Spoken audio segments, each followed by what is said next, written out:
Okay, you ready? Dorothea? Yeah. I make a motion to call this workshop to order. Is there a second? Second. Do I have to say my name just like online? No, I don't think we need to do that, but You got a visual? Okay. I have visual, I can Okay. see you. Trustee Stetser? That's right. Trustee Lampier? Aye. Trustee Keating? Aye. Trustee Lickett? Aye. Mayor Plummer? We're on.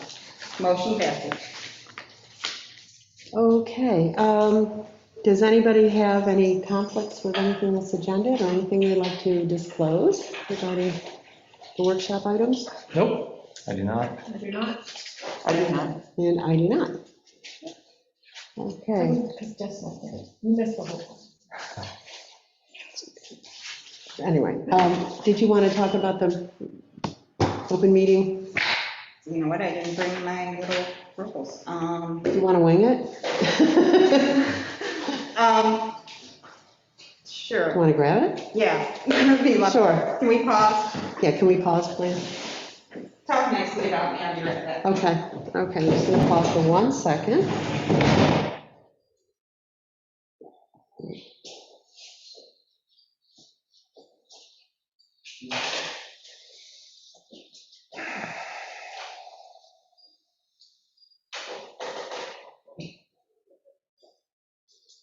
Okay. So quiet in here. I feel like we should play like elevator music or something Yeah. in between. I'm gonna interpret things. Yeah, interpretive dance or like.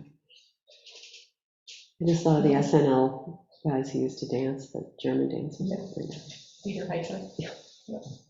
Okay. Exactly. The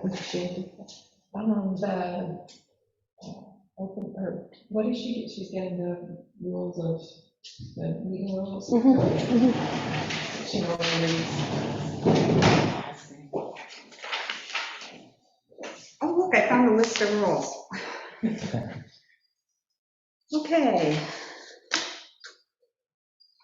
So, let's see here. Okay, comment period will be reserved for the public starting at 6:15 PM at the beginning of each board trustee meeting. Those wishing to comment will be limited to a single speaking period of not more than 3 minutes. The public may pre-register to speak with the village clerk prior to noon on the meeting day. All public comments will address only those items set forth on the agenda for that evening. Interested parties or their representatives may address the board by written communications, which will be entered into the record for the meeting. All written comments must be submitted in advance to the village clerk on the day of the meeting by noon. Speakers must observe the commonly accepted rules of courtesy, decorum, dignity, and good taste. Speakers must be recognized by the presiding officer. All remarks must be addressed to the board as a body, not to any individual member. Public comment will not be in the form of a question and answer period.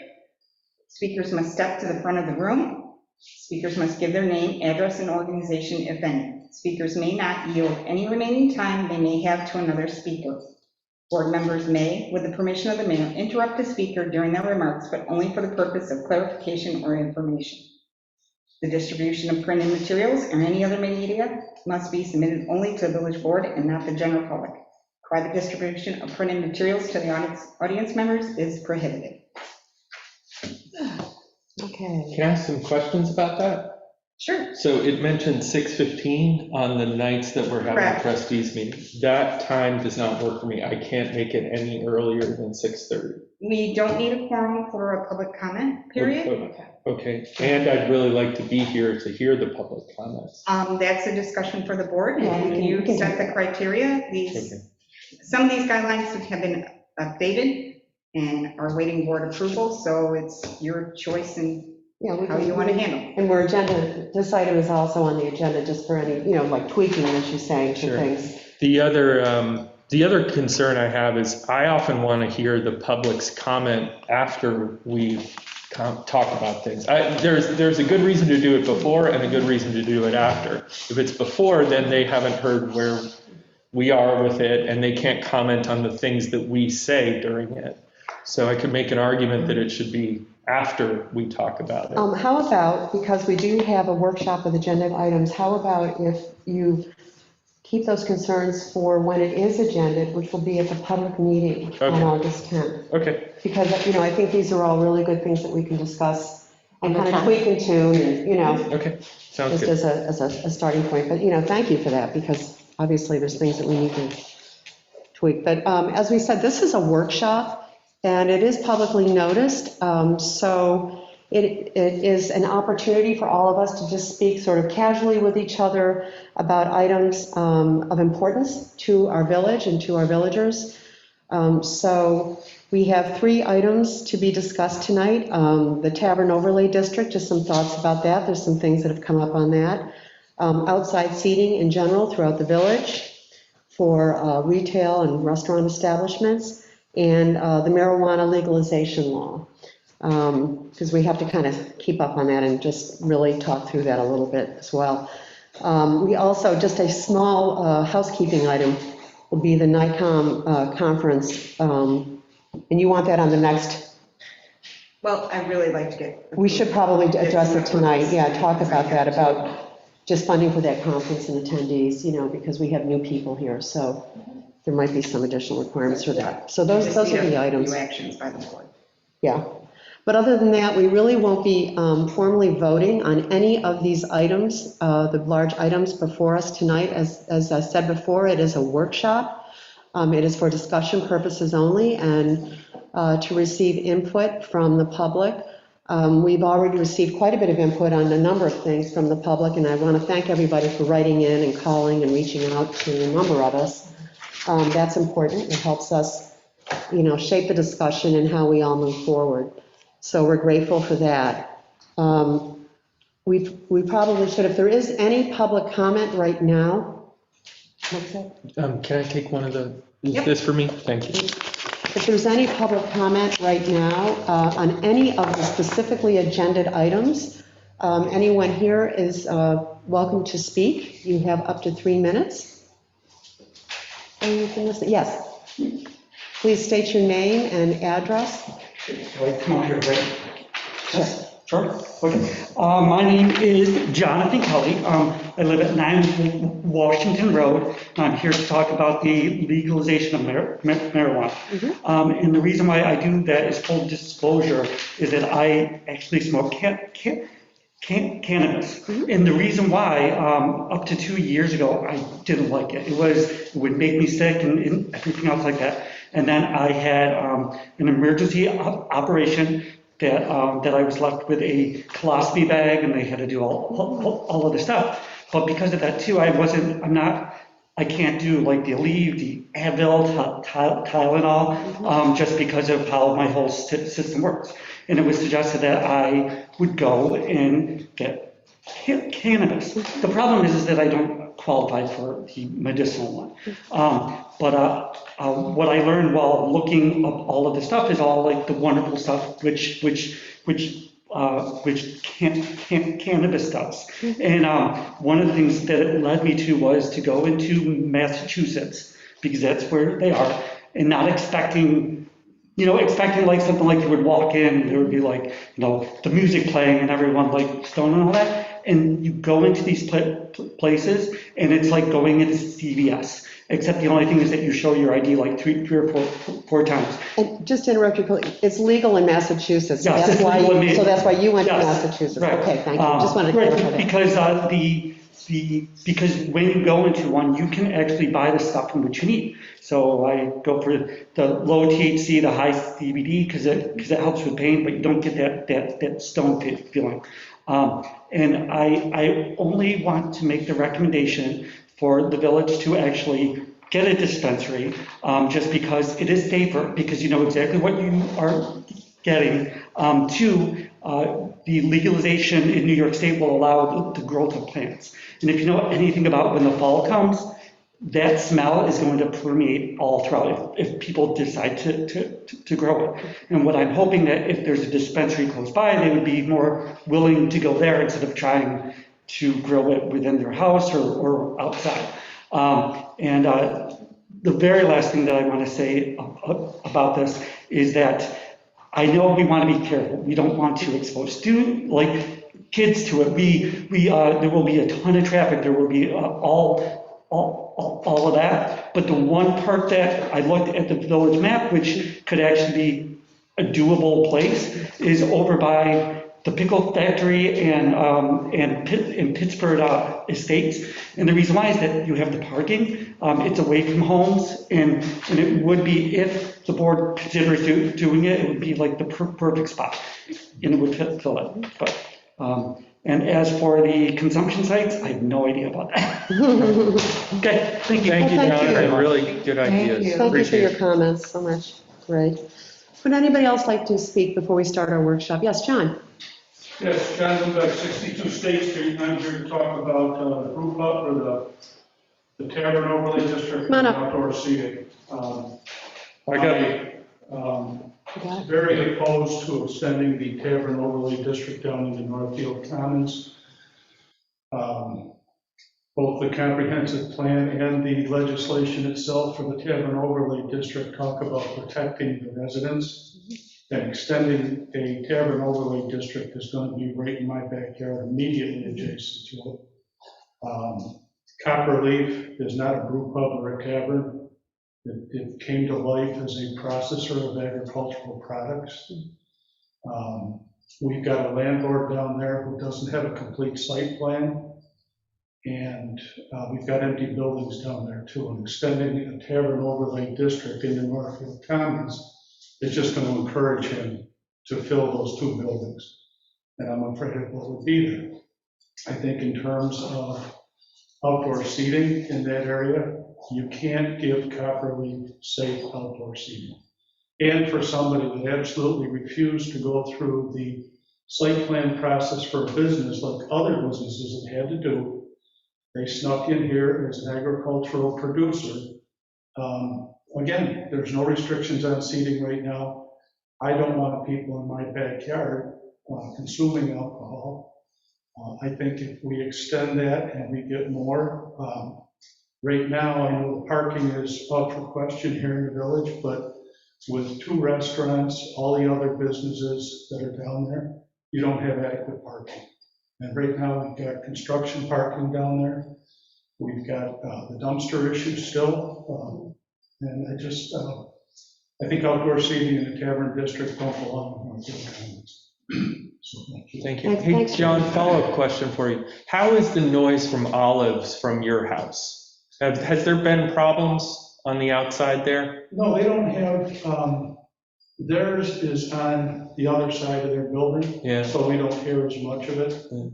Okay, whereas Copper Leaf is much more direct line. Okay. Any problems from Label 7? No. Okay. All right, thanks. Thanks, John. Is there anyone else who wishing to speak? Yes, hello. Hello, Your name and address, please? Have a my seat if name you is like. Bruce Hummel, and I live at 20 Grove Street, right down the street from the pickle factory, which seems to be a place where people like to put their problems, but that's not why I'm here to talk. I'm here to talk about the outdoor seating. I'm in favor of outdoor seating at any of the establishments, including Copper Leaf. I mean, if you look around at other communities and cities, and I've been to Europe and New York City, I think it really enhances the whole atmosphere and the charm of locations. And I think it would do the same in the village. And that's pretty much why I came down. I'm in favor of it. I think it's a good idea. Great, thank you. All Thank you right. so much for your input. Thanks for Thanks coming for in. coming. Appreciate Okay, it. thank you. Right. Is there anyone else wishing to speak before we start our workshop? Good? Okay. Well, thanks, everybody. Mayor Plummer, should we see if any of the participants from the Mhm. virtual? Yeah, because you can take the comments. We can, Great, well, okay. speak now. So if anybody in our virtual participants would like to speak, please raise your hand. Bear with us, we're trying a new microphone, so it seems to be going well. Give it a minute here.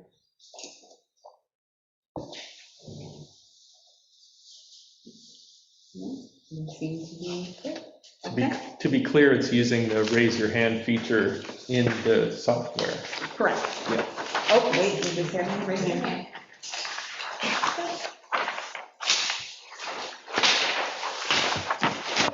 Whoops.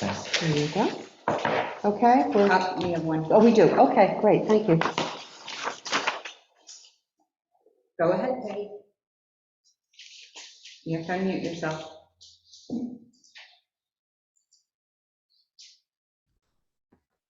You should be able to speak.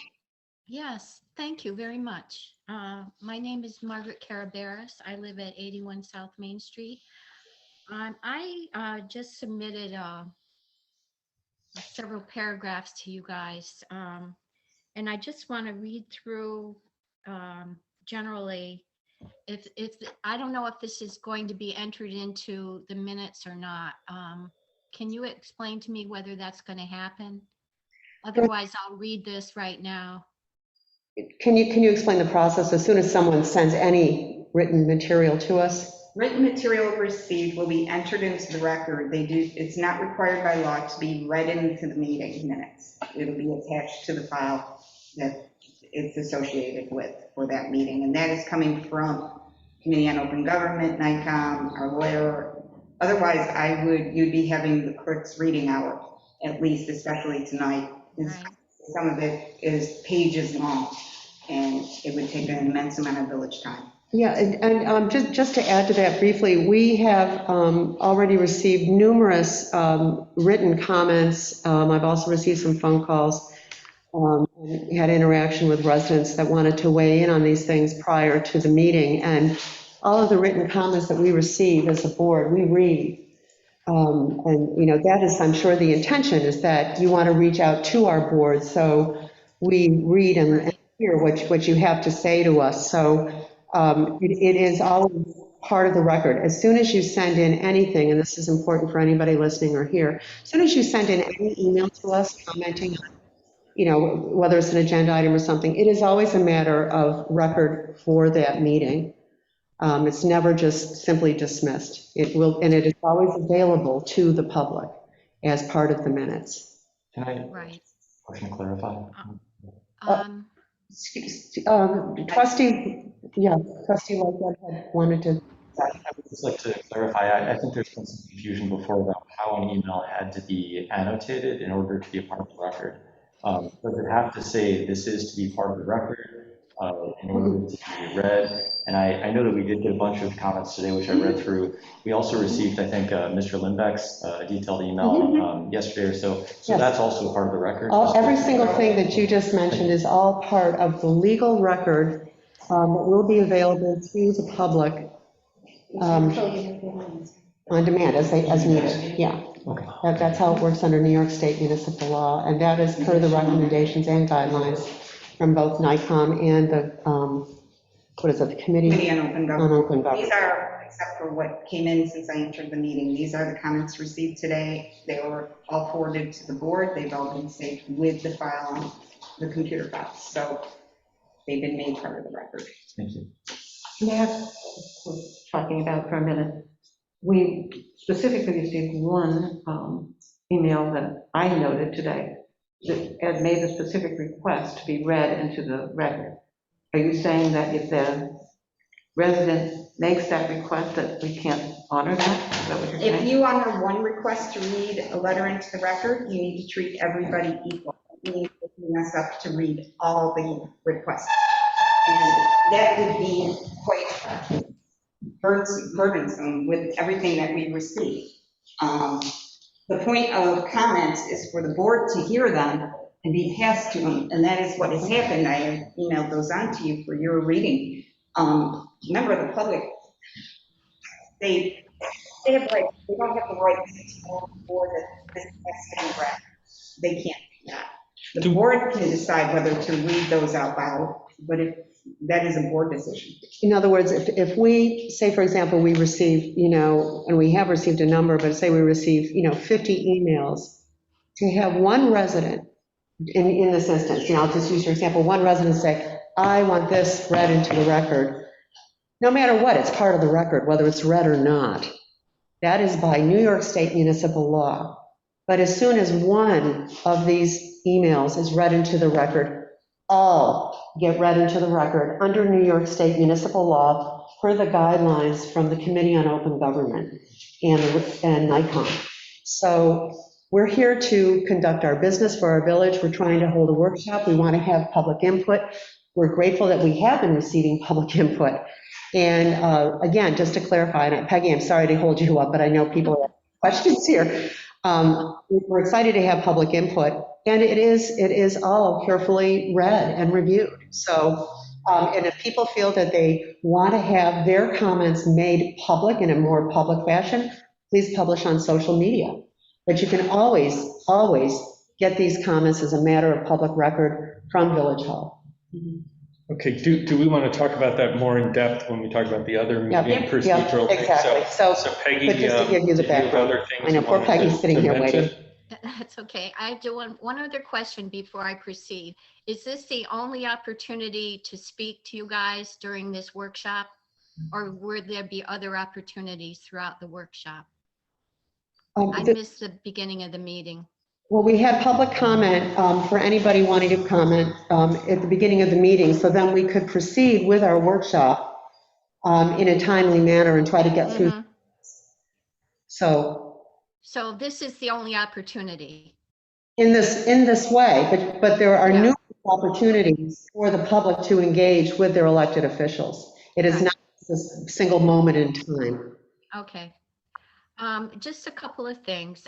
Regarding the extension of the Tavern Overlay District, if the board is contemplating an extension to allow the Copperleaf Brewery to have outdoor seating, I think there are probably other approaches that would be a little less problematic. Hopefully you can find those approaches. The Tavern Overlay District was carefully crafted after a detailed comprehensive planning process, which clearly states on page 98 of the plan that the development of 50 State Street needs to regard the residences along its State Street side very carefully. I also wanted to bring to your attention the fact that I think that the map that's included in your packet is incorrect. And I submitted to you just before the meeting a copy of the amended map that the planning board used when they approved the Lock 32 development. So I just want you to be aware of that. And if I'm mistaken, please clarify that for me. The other thing that I sent to you is a copy of the old zoning map that was produced during the comprehensive planning process. It's an aerial GPS map. I highly recommend that you approach the town GPS person and have that map updated to our new zoning code so you can see exactly where the various what the various codes cover throughout the village. That's a service that we pay for already, and clearly they would be very receptive to doing that for us. Peggy, you've run over your time. Did you want to, one last thing? Well, the last thing I want to say is the priority tonight should be the MRTA decision, and that needs to be addressed very carefully. And I'm recommending that you opt out for now and get all our ducks in a row. And anyway, this is all in my letter to you, and I look forward to seeing this as part of the record down the road. So thank you very much. Thanks, Peggy. Thanks for checking in. Any others?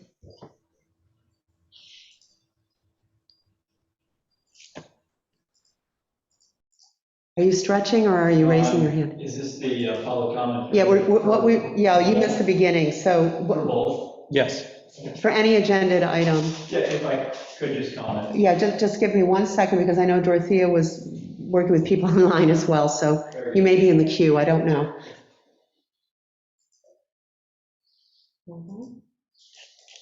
I don't have anybody else.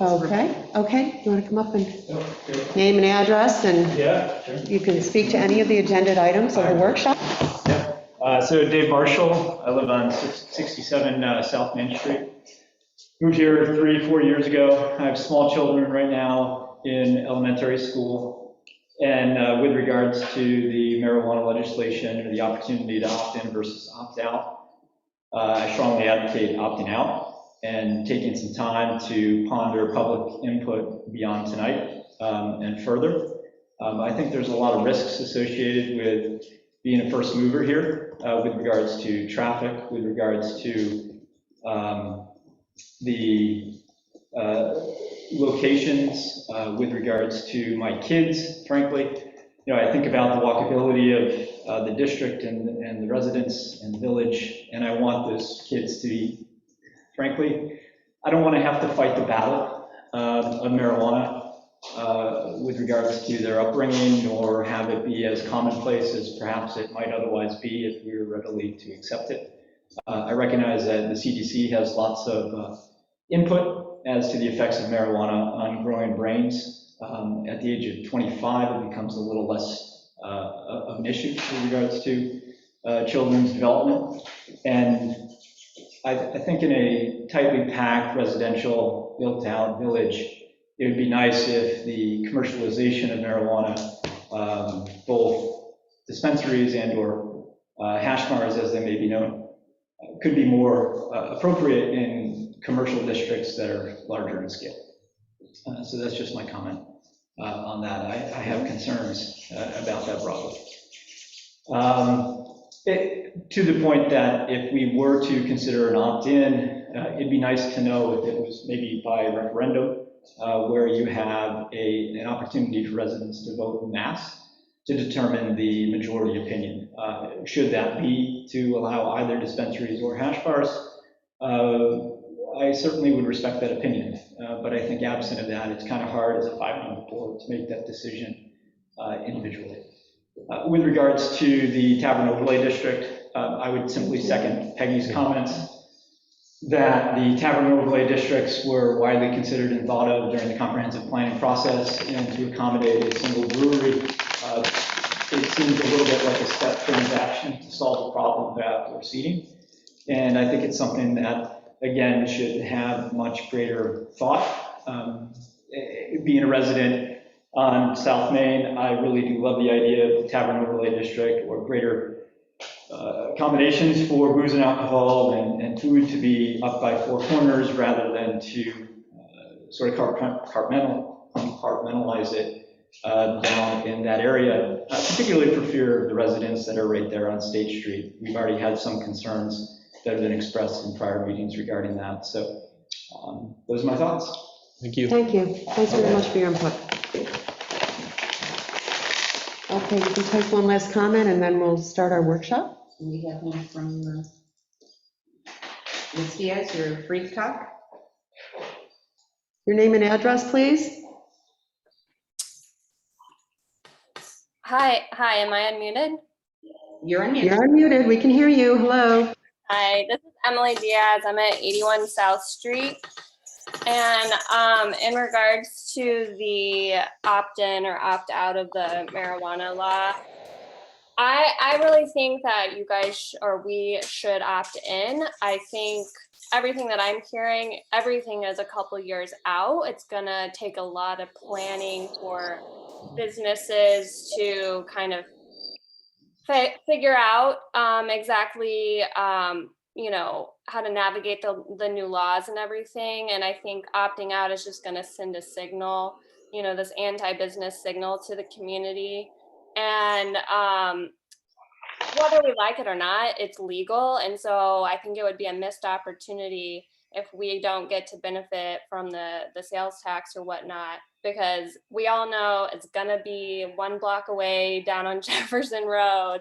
So why not be able to get some of those tax revenues here in our village? Okay. Thank you very much, Emily, for your input. Appreciate it. Okay, well, let's start with our workshop here and start with the first item, which is the Tavern Overlay District, and just the discussion of the possibility of expanding it or reviewing it.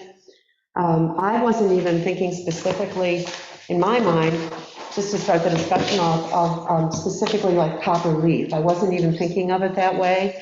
I think that, for example, at the other end of the Tavern Overlay, as you head back down Shane Place towards North Main, I think there are some other opportunities there perhaps to be looked at. And also, again, as you said, even on our commercial district here on Main Street. So I think it's more of a broader discussion than just simply, one specific location. I mean, that was at least my thought about it. Maybe some of the other board members have thoughts as well on that, but that's the kind of sort of opening up, I think, the discussion for what does that really look like, and how do we support our businesses in our community with this potential. So, anybody want to weigh in, please? I was thinking this was a broader discussion as well. So. Okay. A broader discussion about the Tavern Overlay District, just in general, looking at the entire district. A broader discussion, not just expanding to one location. We can. Right, so that's fascinating, right? I do have one concern that, like, how do we handle, Giro Soleil is not in the district. Well, and I brought this up at the hearing, yeah. the previous hearing, when we most recently updated the zoning map, but if they were to come in to do any adjustment, if they left, is there any trouble or any danger given that they're currently not in that district? Well, I mean, I think that's a topic for discussion. In other words, we have on that, let's go back to that end of Shane Place, we have, for whatever reason, it ended, I don't know, you guys know better than I do, but it ended where it did, when in fact, and I sort of agree with Renee, like, why was, in this instance, Via Giro Soleil left out? When they're already serving wine or beer or, beverages. It just seems, that there should have been, it sort of was, let me back up, it was almost like anti-spot zoning, like they were the one place that was left out for whatever that reason was, and I just. Well, I can answer that question. The answer to that question is that it abuts a residence. That's correct. And, it is within the Corby residence is within X number of feet. Yeah, I think the question I'm asking is, are we putting ourselves at any risk by the mere fact that we left them out of the Tavern Overlay District? And that's probably a question for Jeff. Okay. Yeah. I'm confused. So are we talking about Tavern Overlay at 50 State Street? We're talking about the entire Tavern Overlay. I mean, 50 State Street can be included or not in that discussion, but as I just said, and I'll just, again, just reiterate, maybe to make myself a little more clear, I think, not only are we looking at Shane Place on the one end, but we're looking at the Tavern Overlay in its entirety from one end of Shane Place to the other, where it exists now. And as Renee brought up about Via Giro Soleil, I also think, Dave brought up a good point. We have a commercial area on Main Street as well that should be looked at potentially. So that is just a topic of discussion. It is not about, we're not voting on anything tonight, and I will reiterate again, this is a workshop, it is discussion, public discussion amongst our board members to talk about these ideas and what would be practical, what would make sense going forward, working with our community, if in fact we do want to revisit some of this. Is that? Yeah. For example, one of the spots that you're talking about is where Blades was. And, on Main Street there, Blades is not up against a residence, and it has parking. So if somebody wanted to open a bar there, that might be a good spot for one. But right now, that's not in the Tavern Overlay District. Or if you just want to continue that thought process, then where the Wilsey building which formerly had Embarras Law, and, the bank building, there's no residents there. In fact, there's a fire station. So I just think it's an opportunity to raise these areas for possibilities for discussion. We're clearly in a different retail climate. It's tough already on business owners. They've been through one heck of a year and more. And I think it's just an opportunity for us to just re-examine this and look at the practicality of this. How would you like to proceed? Would you like us to mark up a map the way that we think would make sense and then react to it? Sure, we could do that. We could talk about places, like I mentioned 2 locations, you just mentioned another location. Out of this maybe could come sort of a working map on things. Just putting together some thoughts. We obviously would get the public involved, keep everybody in the loop on this. Yeah, Lily, you have to hear that. Thank you. Thank you. Yes, it takes staff to the whole comprehensive plan process. And I would like to call your attention to that plan, which is currently on the desk here. Over several years' time, we had a lot of public input. We had committees, we had board discussions involving all boards, and we, 2019, approved a comprehensive plan.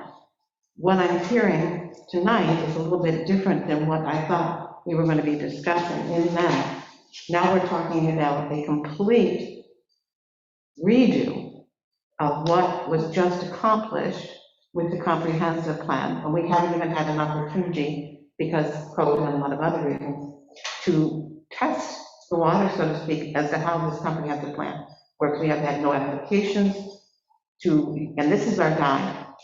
Right here, this comprehensive plan is everything that we do, all of our code, all of our decisions should be based on that plan. And in the plan, and I'm going to talk to 50 State Street, in the plan it specifically states that the Shane area, the waterfront area, was specifically divided into 2 separate sections for a very good reason. One is that the one is more commercially and entertainment retail, if you want, oriented, because it did not have the proximity, as you mentioned, to residences. Where the MUEC was the mixed use, and in the future, I think, as I recall in the comprehensive plan committee speaking to this, about adding more residential to the village. And this is one of the areas where it was indicated would be appreciated. It'd be a nice area, proximity to the canal in the village. And to turn it into a tavern district flies in the face of what was laid out in the comprehensive plan and precludes that, because 50 State Street is one address. So you cannot separate out one business and say, here's the tavern, right here, and this is the new tavern overlay district. This building, it seems to me, I understand totally. Then so Olives is not located It's 50 State Street is the address. So that right, whole and thing. so Olives is in the overlay. No, In the tavern overlay. Right. no, it's not. It's not, am I missing it on the map? Maybe I'm looking at it incorrectly. No, here. It's in a different. I'm sorry, it's over there. Yeah. Yep. That's it. It's So not. you've in left that MUEC. out. So it's just simply under this section. I'm sorry. Okay. I'm thinking wrong. Yep, I got it. Just want to make sure. So that 50 State Street, which was earmarked by this committee who studied it to be a possibility for future residences, now you're changing the whole face of it because somebody wants to have, I don't want to minimize it, but I'm just saying, because someone likes to have outdoor seating at their microbrewery. I just have to interject because Yeah. I have no dog in the fight for changing everything and redoing everything, and that the language seems to be a little bit elevated for, I think, where we are with this discussion. I'm not looking at a complete redo of anything. I think it's looking at, there could be tweaking, there could be maybe an addition, maybe this doesn't work. It is just simply another objective look. I also would like to say, having served on the comprehensive plan committee, that the comprehensive plan was adopted and then COVID hit.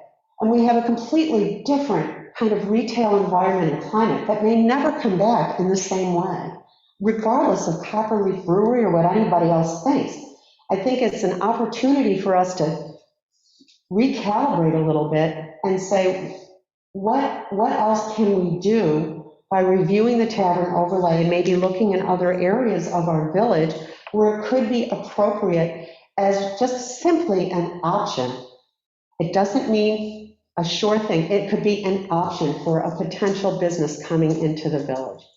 And so I think it would be almost a disservice if at this point, given the economic climate, that we didn't do this. I think it's an important step for us to just talk through it. And this isn't about redoing it all or only targeting Copper Leaf. I think that's really miscasting this, because even the agenda item doesn't say Copper Leaf. It doesn't say 50 State Street. It says Tavern Overlay District.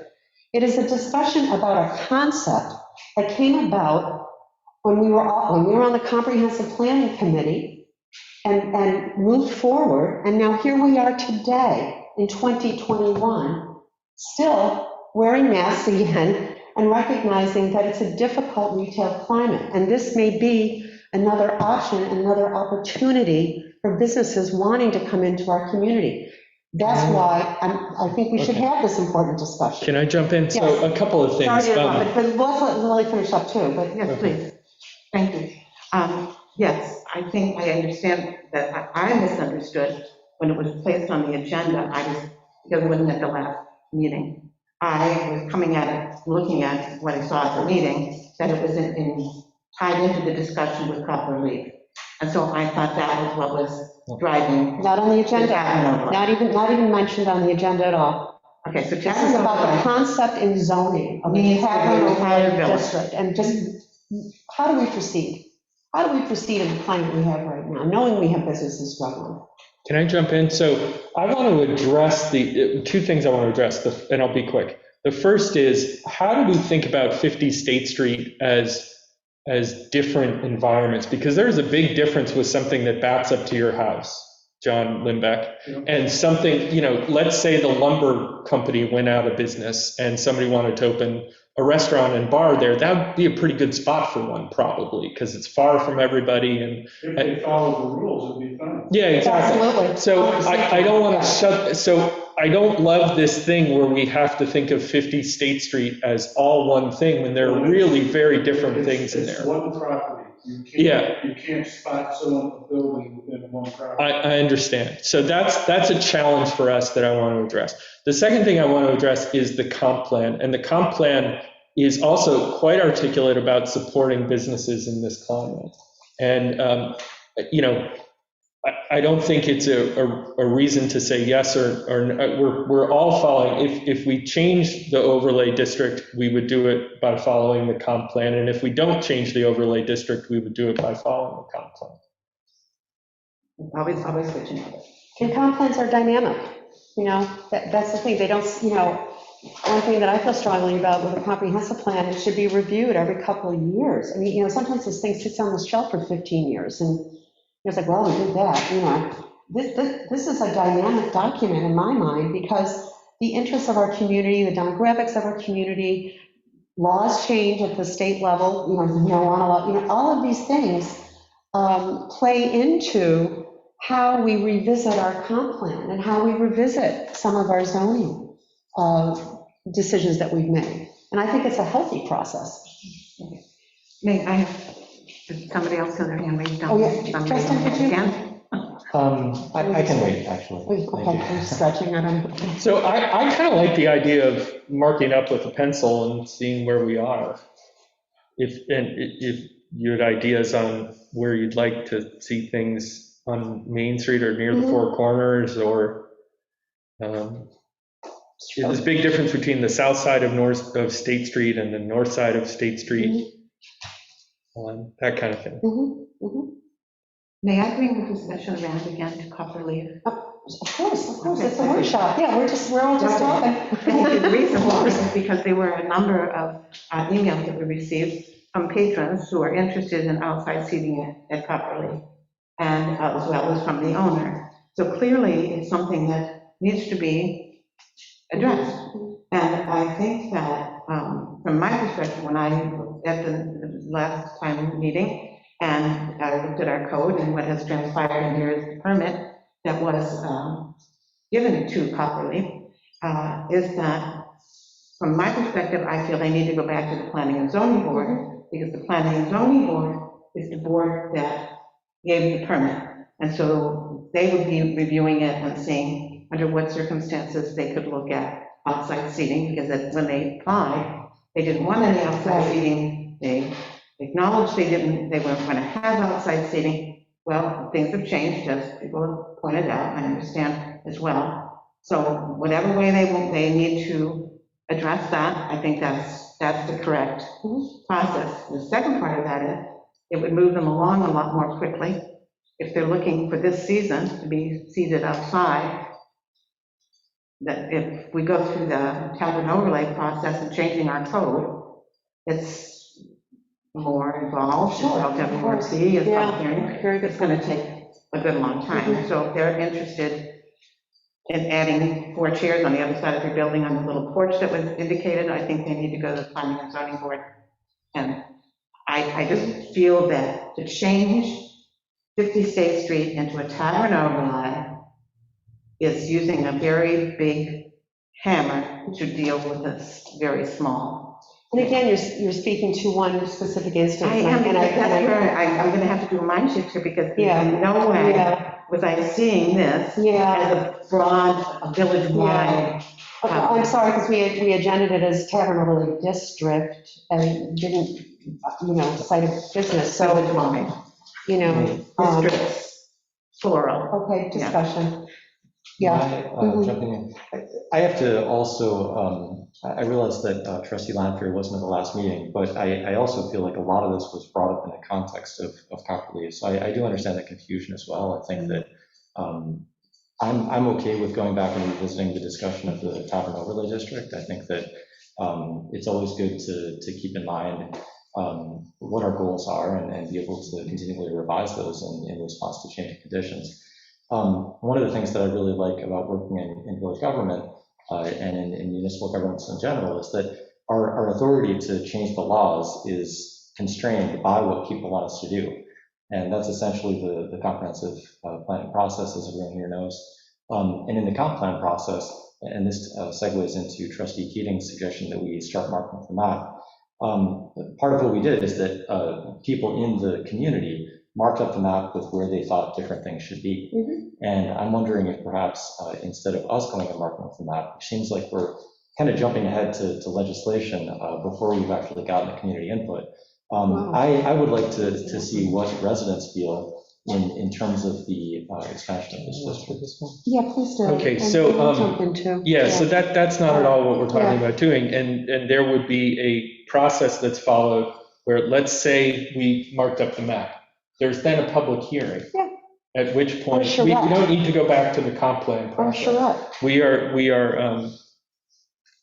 enabled to change things if we need to, if we decide it's a good idea. I also would like to say, in no way, shape, or form, and I want to make this clear to everybody, we're not jumping to legislation. That's why this is a workshop. It is a workshop because we're all here to discuss amongst ourselves what kind of action should be taken, what should we be looking at, should we mark up a map? Great idea. It's a workshop. There's no jumping to anything. There's no voting on anything unless we want to take something forward.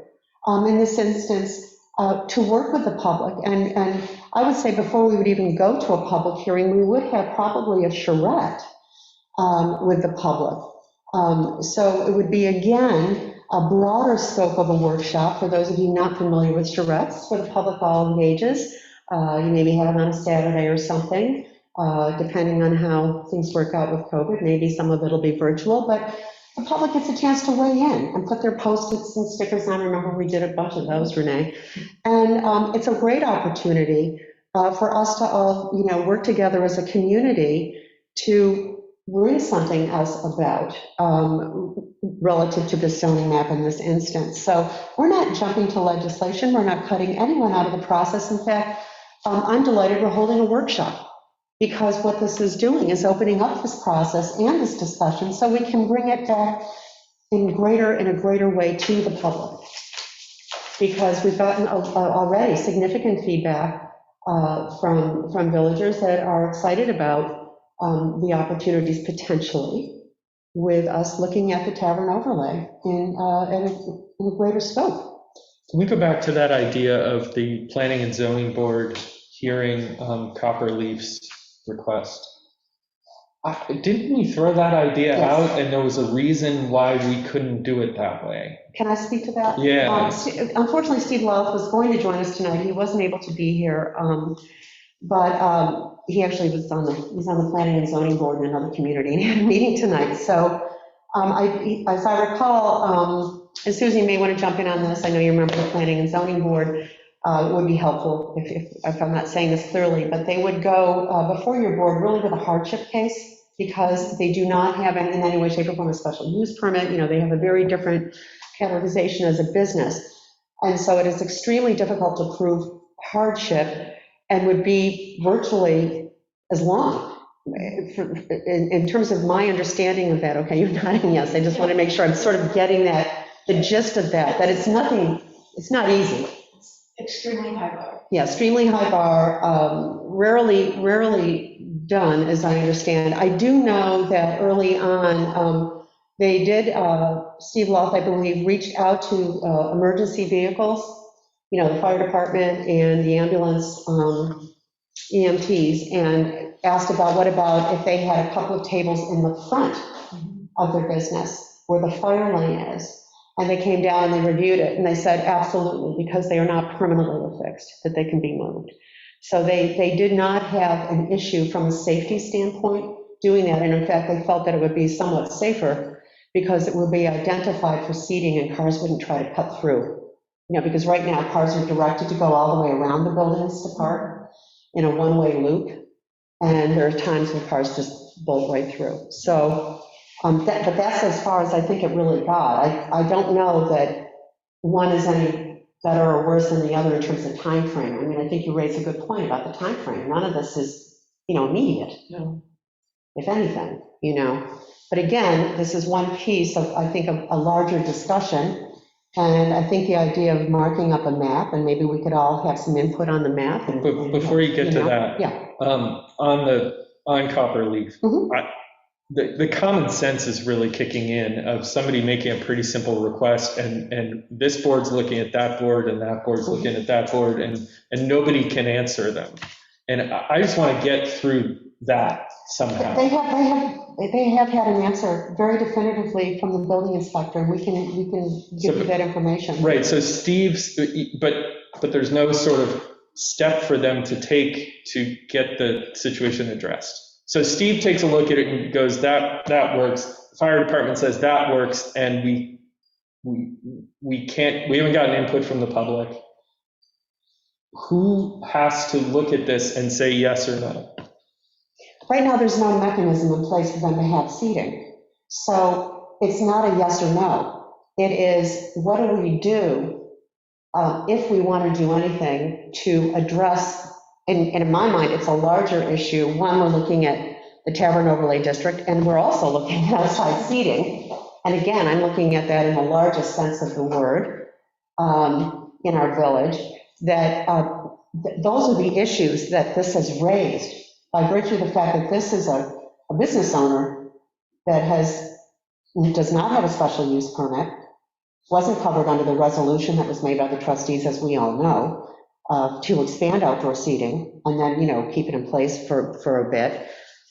So what this did, I think, was just sort of bring to all of our attention, it kind of came on the radar, like, hey, maybe this is something else we need to look at. We could make a resolution to allow them to operate a farm products assembly business, but we can't make a resolution to say yes or no to There is outdoor code that seating. exists for them to operate in that manner. It is already in our code that enables them to do that. And they went through the permitting process for that. They went through the PZBA for that as well. There is no mechanism right now for them to go back to the PZBA other than the component of hardship. Okay. There's no other mechanism in our code. And we don't have any mechanism, we can't just give them a special use permit, you know, there's nothing there. They are a pre-existing, non-conforming business because of the pre-existing code, and the code has changed since then, and that's where the tavern overlay comes in. How am I doing? Is everybody with me on this? No, I think it came in after we did the code, No. didn't it? No, it was No. before? Yeah. Pre-existing, non-conforming. Perfect. Yeah, I'm sorry, I Justin. was just going to try to see if I can take a shot at what we're, clarify what we're discussing here. So the previous code, before the last revision, allowed in 21041A26 for farm markets, produce stands, greenhouses, and processing of agricultural products. And the building inspector determined that that was as an agricultural brewery, it was agricultural processing, they were allowed to go in there. So they did not get a special permit, it was just granted by right under that section of code. And it was passed and permitted through all the other boards. It was done. There's an objection by the village board, which was appealed to the zoning board of appeals, Right. not to the planning board. And the zoning board of appeals upheld the building inspector's determination. Right. So since the code has changed and there is no longer that section of code, it doesn't exist anymore. We basically closed that loophole. Now they're existing non-conforming and the use cannot be expanded. Pre-existing. Yeah. Right. So I think that's, correct me if I'm off base there, but that's my understanding of where we are right now. Right. So there's nothing in the code for outdoor seating. So I know you're looking for the yes or no, and like how do we No, it's move just- forward, but right now, Yeah, I we're in get it. that zone Yeah, it just where doesn't there pass is no the mechanism common that sense way for this specific business. But again, I'd like to go back to the larger issue of the tavern overlay district, and how do we want to proceed? Do we want to try to mark up a map and have a public charrette and engage the public and talk about, are there other possibilities for this, or is this something we don't want to revisit? Maybe the public says, no, we don't want to do this. I do, it's worth taking a look at. I think it is, given the, Yep. the economic climate and kind of where we are, and, you know, we're right now not on the other side of things in terms of where the retail climate's going.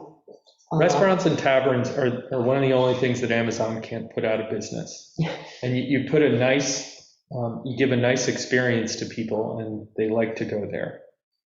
Well, it brings revenue into our community, so Yeah. that's a good thing, too. So, yeah. So that's it sure. sounds like we're in agreement that there, or at least there seems to be some common thought that we might be able to put a charrette. I guess just going back to the notion of spot zoning, and you know, we can't go in there and we can't say that this one particular building is part of the tavern overlay district, because that's essentially conferring benefit upon the owner. But the other definition of spot zoning is doing something that's not in conformance with the comprehensive plan. And I think that Margaret Caraveras mentioned that the comprehensive plan does talk about special treatment for the transitional district in NUEC, which is B4, was it, before? Yeah. And it does specifically call out the proximity to residences. And I think that this is where again, and sorry about being repetitive, but I really do think that the charrette should come from the public, because we're essentially then amending the That's what a comprehensive plan. charrette is. Right. Yeah. But before we start marking up the map, I just, my opinion is that the public helps us out with the task. Either way, although, I mean, I've been in so many charrettes over decades, and typically the way a charrette would work, and I know you can speak to this as well, is that, you know, you can bring some ideas for people to bounce up against, you know? So everybody kind of gets a little bit of a starting point, that these are the kinds of things we're looking at. But Renee, maybe you want to speak to that, because, you know, charrettes, I mean, you kind of show, what about A, what about B? Put your Post-its, you know, they're sort of, what's the word I'm looking for? Not guided, but you know what I'm saying, Renee, it's just So a, we have a framework Yeah. already from the comprehensive plan, what we can do. Because what everyone is saying about making sure we're reflecting the sentiment that was expressed by the community in the comprehensive plan as a starting point is a good thing. We need to do that. So I'm Absolutely. wondering if we have, you know, we did this very thing at the church. I know. With the we had the Post-its. the Yeah. Post-it notes, and we do something similar, and we already have a framework. It's pretty much taking what we did to another look Right. at, We may another see look-see. that nothing has changed, or we may see that there is a desire for some more flexibility in these areas. I don't know, I can't really say much more. Yeah. I mean, it's an important process. I would say, given what's happening right now, we may want to look for a way. I know the town of Pittsburgh had an opportunity for people to comment online with their new zoning update, and you could tag things online, and you wouldn't have to go to a meeting hall. That would be kind of We know great. it's going to be challenging to find a place for I know. so many people to meet as well, so I don't know. And I do know that what we did also with the town, it was the comp plan, I think, maybe not the transportation plan. We had for like 3 or 4 days in the Fisher Room at the library, there were just easels up with all these different That was the targeting. plan. Yeah, that was the comp plan, targeting different areas. So there was tremendous opportunity for the public to, go to Starbucks, have their coffee, come down, look at things, and we had tremendous engagement with that. So, I mean, I think we're all in agreement. We want the charrette. We want it, we'll start with the framework that we have and take it from there, for sure. So I think the next step then would be to pull that together. Do we have any, can we piggyback on whatever technology that, or software product that the town used, or? I'm going to talk to Bill about it. I was just thinking about that. Yeah, I should make myself a note about that, just to talk with the town about it, because that was a really cool thing that you could do. So why don't I do that? That'll be my action item, folks, and then I'll just email everybody and let you know kind of, where, how that was facilitated and, what they did. So what you're saying is you would prefer, Justin, that you would prefer to get the public input, do the charrette before we even start doing that? Yes, basically, just so that we're basing our laws on an updated comprehensive plan, rather than just jumping ahead. Yeah. Well, this is the updated Yeah. comp plan. In other words, Right. I think what Renee said was important, that you started with the framework of what we already have. Yep. You always start with that. You don't just, Nothing in the comprehensive plan says the bank can't be a bar or restaurant. Right. Where the Bank of America is. So at some point, we have to put something forward.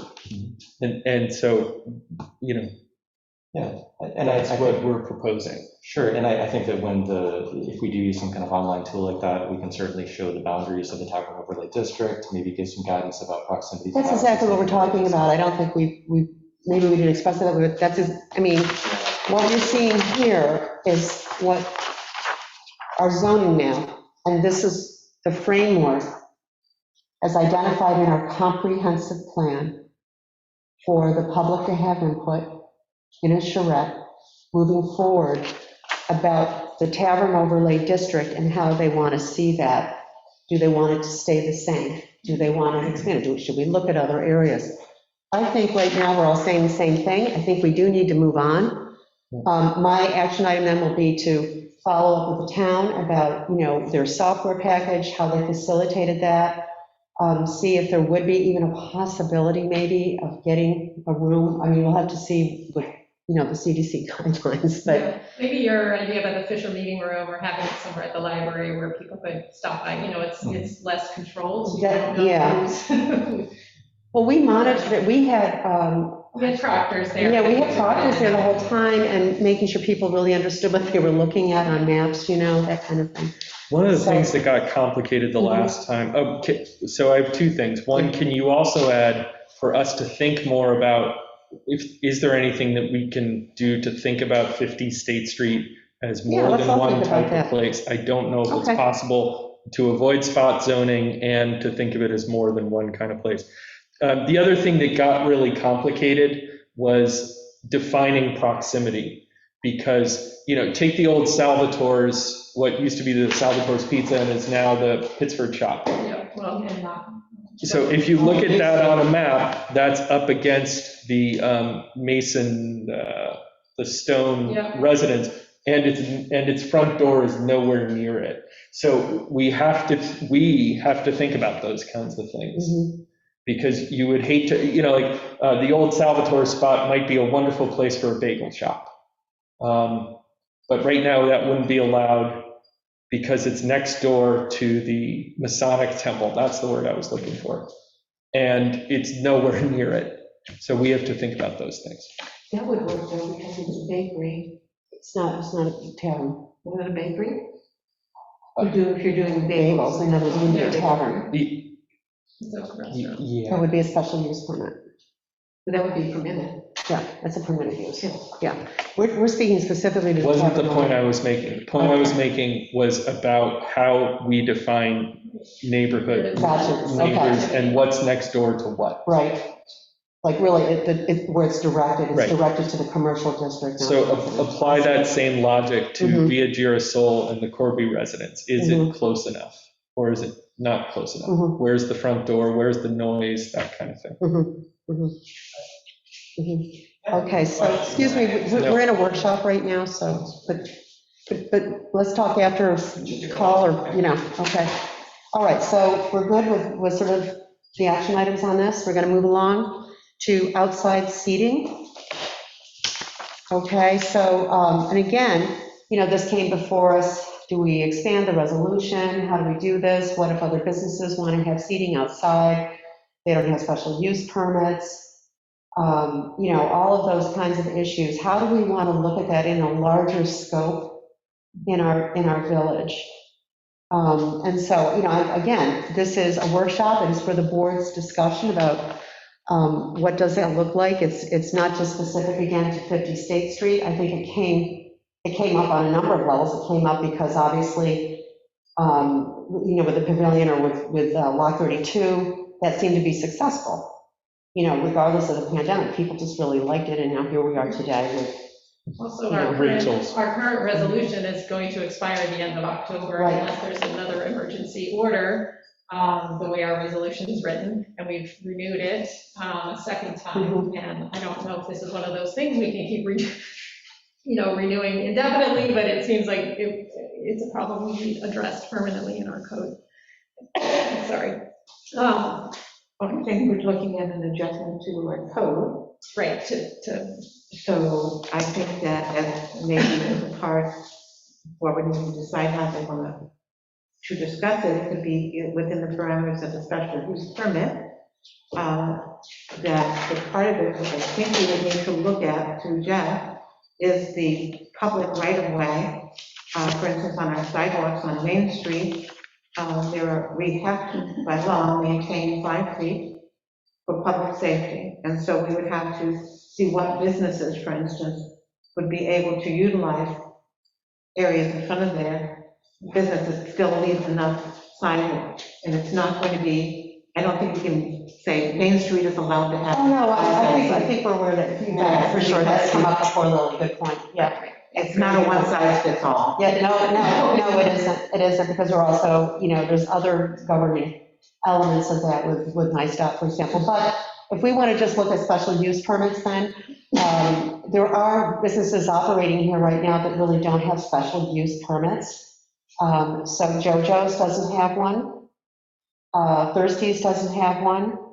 There was a handful that we came up with, and which brings us to just a whole other aspect of, and Dorothea, we were talking about this, tracking our special use permits, and maybe you want to speak to that just from an administrative standpoint, because they weren't always here, special use No, permits. there are some businesses that have obviously predated when the special Yeah. permit use law came into effect. So like Thirsties, that's one, and we only really catch up with them if they have a change of owner or something major happens, that we can bring them in and get them to get a special permit use. So we have a few that fall out of that category, but would fall into the category that you're looking for having seating. Or we have establishments that don't require a special use permit that Like way. we were talking the bookstore. Yeah, like Book Culture is the new bookshop.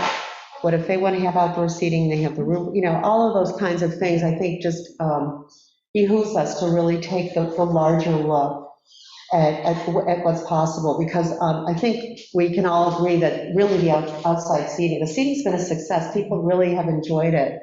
And, we've really gotten a lot of nice feedback on that, so. And I want to add to that, the seating has been a success when it has been at the discretion and the observation of the building inspector.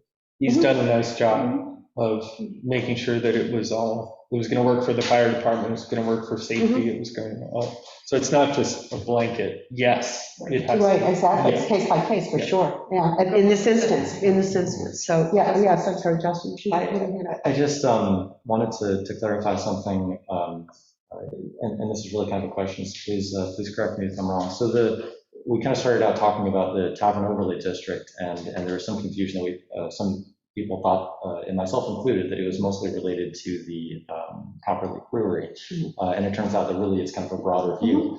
With the outdoor seating, I do realize that there are some of these experiments that were allowed under our own resolution that corresponded with Governor Cuomo's order, right? And that is not something, and this is kind of a legal question, so I don't know if anybody here knows this or would have to ask Jeff, but it seems like we're probably not able to expand that resolution since there's no order right now, right? So that's Right. not. That's why we're talking about it. Yeah, you raise a good point. I think it's important for everybody listening tonight to understand that. Right. That we, the outdoor seating, you're right, came about because of COVID, and oh my gosh, we want to support our businesses, and how do we do that? And so now we're seeing this is something that's kind of a positive thing in supporting our businesses and our community. And So we, as a follow-on to that, we received a lot of input from people interested in outdoor seating at Copperleaf, and I just wanted to clarify my own understanding and also respond to those people who wrote to us to some extent. And my understanding is that the resolution that we have cannot be expanded. They are existing non-conforming, so we do not have a path forward to consider outdoor seating under that. So there are two options, which are not anything that is in front of this board right now, are to expand the Tavern Overlay District, which is something that we could consider in the future. But basically, then there would be a legislative change and then a corresponding special permit grant or something like that to Copperleaf, or they could apply for a use variance to the Zoning Board of Appeals. So, but there's nothing in front of our board tonight that would really allow us to consider outdoor seating directly. It's an indirect consideration for outdoor seating for Copperleaf Brewery. well, it's not just about a brewery. It's also about any other business that would want to have outdoor seating in the commercial areas in our village. So again, there is the one piece of code with tavern overlay, but there also could be another type of amendment to our code to allow that as well. And so I think that also could be part of our discussion, Right, so. Yeah. I'm trying to just, Yeah. I'm You then were trying to going. circle back to that point. So what is that? I mean, it could be, Trustee Lanford mentioned that it could be an amendment to the code about special permits, but then we need to keep in mind that Copperleaf does not have a special permit. So. And nor does JoJo's or Right. Thirsties, and there's more than that. I know I'm leaving, so Olives might not even have a special use permit. I don't think they So have one there's really either. just and I'm done after this, I'm just trying to That's what I'm clarify that there's clarifying. nothing, so this agenda item that we received a lot of input on, Mhm. there's really nothing in front of this board tonight that we can decide on that directly grants that permission. This is why it's a workshop. Yeah, that's why it's a workshop, because it's again, and I'll reiterate it as I stated in the very beginning, that this is for the purposes of discussion, and how do we move forward, and what do we want to look at? Yes, Renee? Going back to where we were before Justin did a recap, you were saying this was a special circumstance that we wouldn't be, but Justin said we can't expand this beyond October unless there's another executive order. Lily mentioned 5 foot, the right of way and all of those things depending on location. But one of the big things that we did with this temporary use, this outdoor seating resolution was that we allowed outdoor seating in parking spaces in the appropriate way. So if we're looking at, changing something permanently to allow more outdoor seating, we have to look at our parking requirements. So That's a good an point. important piece of this too, which I know is a very tenuous Yeah, topic. it's another moving part, though, for But, sure. we talk about Rachel's as a perfect example. Mhm. All of that parking out front right now, have we received any feedback that someone is angry that there's no parking out in front of Rachel's? The feedback I've received is they love the seating. Right, and wouldn't it be great if they could actually put some legit landscaping out there? And Yeah, really make it something. Right. So that's, I think Rachel's is our most glaring example of where there's, we have lots of innovative examples as well, but that one to me stands out because it was just an eyesore before to have parking right in front, and they have no outdoor seating, so. But that would take a change to our parking minimum requirements. There's, I think everybody's right, there's more than one moving part with this, but this is why you have workshops, this is why you have discussions. So I can already see one action item is to really nail down who has a special use permit and who doesn't. And Dorothea, you and I were speaking about this, so we're going to pull that together. There's a little bit of research involved on that, just to make sure we've got all the bases. Yeah. Well, obviously I have to look at is all the existing restaurants and bars and everything that was issued, and who has one, who doesn't. Mhm. I mean, because to be honest, when it started up, and some of those places that initially received them no longer are there, and then you have to follow the chain to who's here now. Yeah. When did they get it? Was there amendments? What was amended? What was granted? What do they have right now through the whole special use permit? So that's something we can be working on as an action item. I think that'd be helpful to kind of get that piece in place. The parking also, I think, is something we're going to have to talk about. And it really seems to me like we're going to have to talk about this in the fall and the winter in anticipation for next spring. Because Depending on the, I guess if, maybe another executive order or something. yeah. We don't know. Put in Yeah, we place, because simply we don't know. know these places utilize it through winter with heaters. Okay, May I ask for clarification? Sure. You mentioned that JoJo did not have a special use permit. I do believe that they applied for a special use permit. I don't think there's a restaurant operating that didn't go for a special use it permit. might have been pre-existing before, because you couldn't. I know, I think she said JoJo's, but it could be JoJo's. I'm not sure, because they haven't been in since I've been here. I Pittsburgh know Pub has at the one. time, the Pittsburgh Pub did not have And now one, they do. and they ended up getting one because they had a change of ownership. I was And gonna they say, that's the one pre-existed, before. I they think they had it. pre-existed, Yeah. and I know they were around, so But still, the concept. we need to look at every one and make sure Yeah, who does and kind who of doesn't. The only exception is Thirsties. Yeah. However, Thirsties is in the Tavern District. So Mm-hmm. hopefully they kind of covered it, that the fact that they were operating without special use. but there may be potentially a change of owner. That's right. I think So that's- if there's a change of owner, then they come in and go through the special use permit Yeah, they process.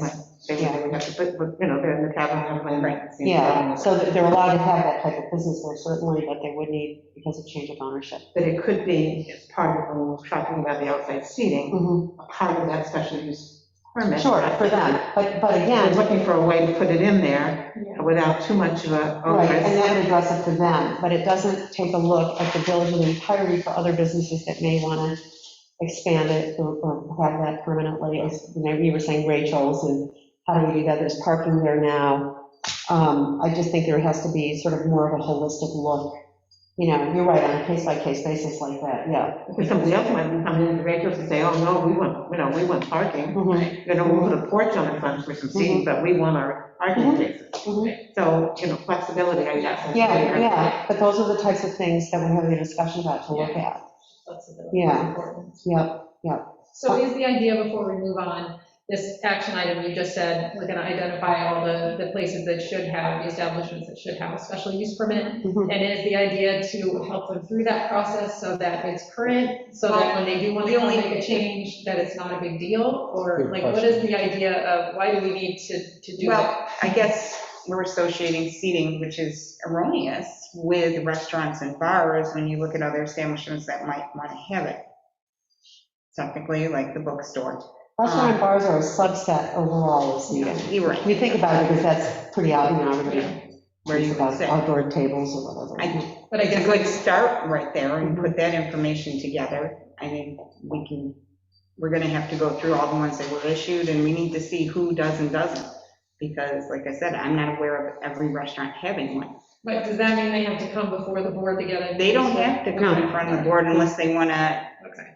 usually they Essentially, only. they're grandfathered until there's a change of ownership, am I correct? Change of ownership, they can operate as they are. I mean, as they're pre-existing, non-conforming, so they can stay doing what they're doing. Can I go a little deeper on what Renee was saying, which was, okay, so let's say we find out there are a bunch of them that don't have special use permits, okay? And let's say those people wanted to do something outdoors or something like that. They would have to come before us, and Mhm. it would be an easier process if they already had a special use permit in place, because then we have a mechanism for being able to hear that and to change it. That would be the Right, Um, that's why I was asking the question. Right. So are we doing them a service, but we're giving them an option? You can come in and update it if you want, if not, you don't have to. Right.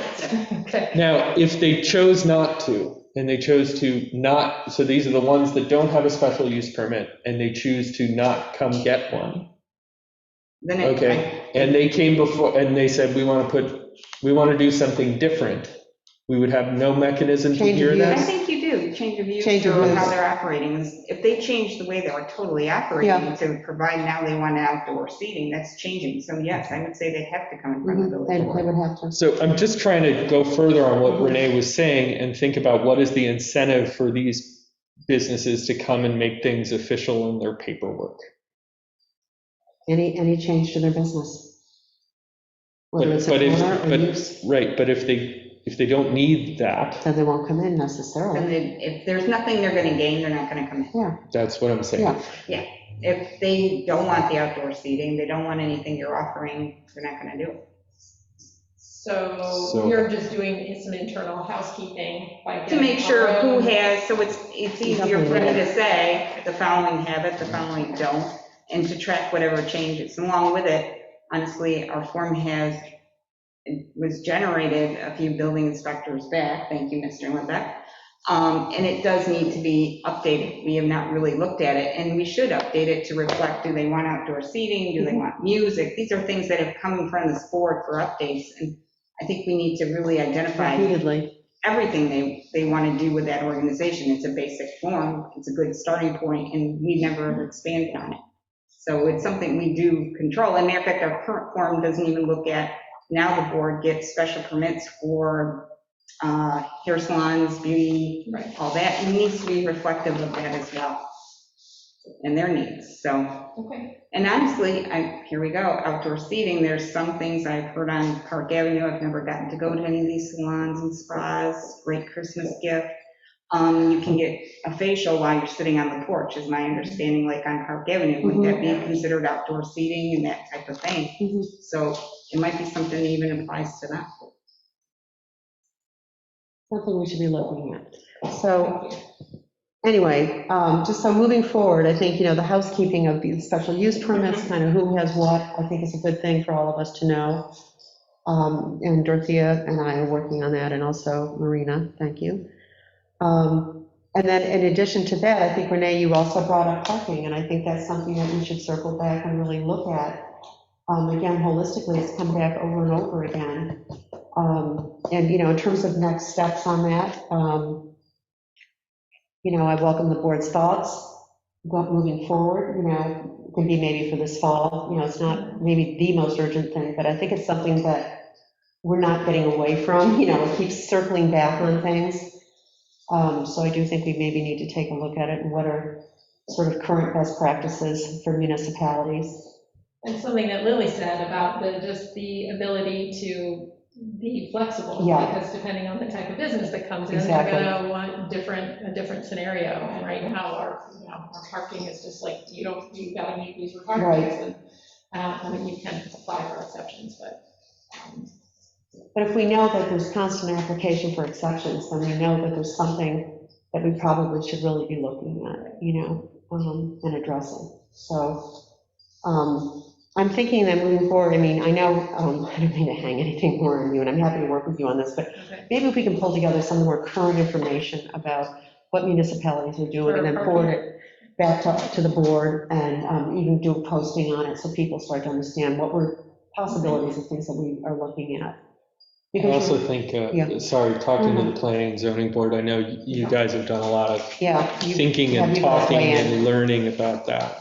And I know Justin certainly has a focused point of view on that. Mhm. And John and Molly gave us as a comprehensive plan and also as I wasn't on the board yet, but distributed a lot of information on parking best practices on it. So we Yeah, that's can right. try to do some of that. Yeah. So I think if we pull that together, I think that'll be Okay. helpful for us just to kind of get a So mindset. specifically parking, just kind of. Yeah, I think parking that's a good minimums one and to best start practices with, to- because, you're right, like, really, when we expanded outdoor seating, it was kind of using parking spots and looking at other, ways to do that. So I think that's a good starting point. Okay, so Next up, marijuana legalization.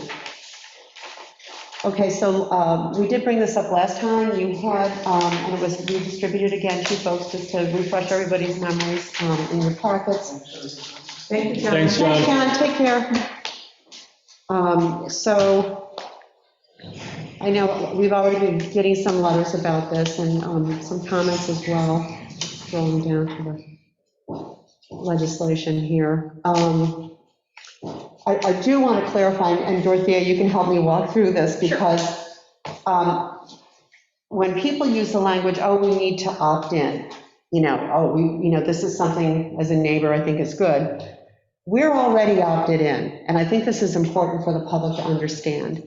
We are opted in until we say we opt out.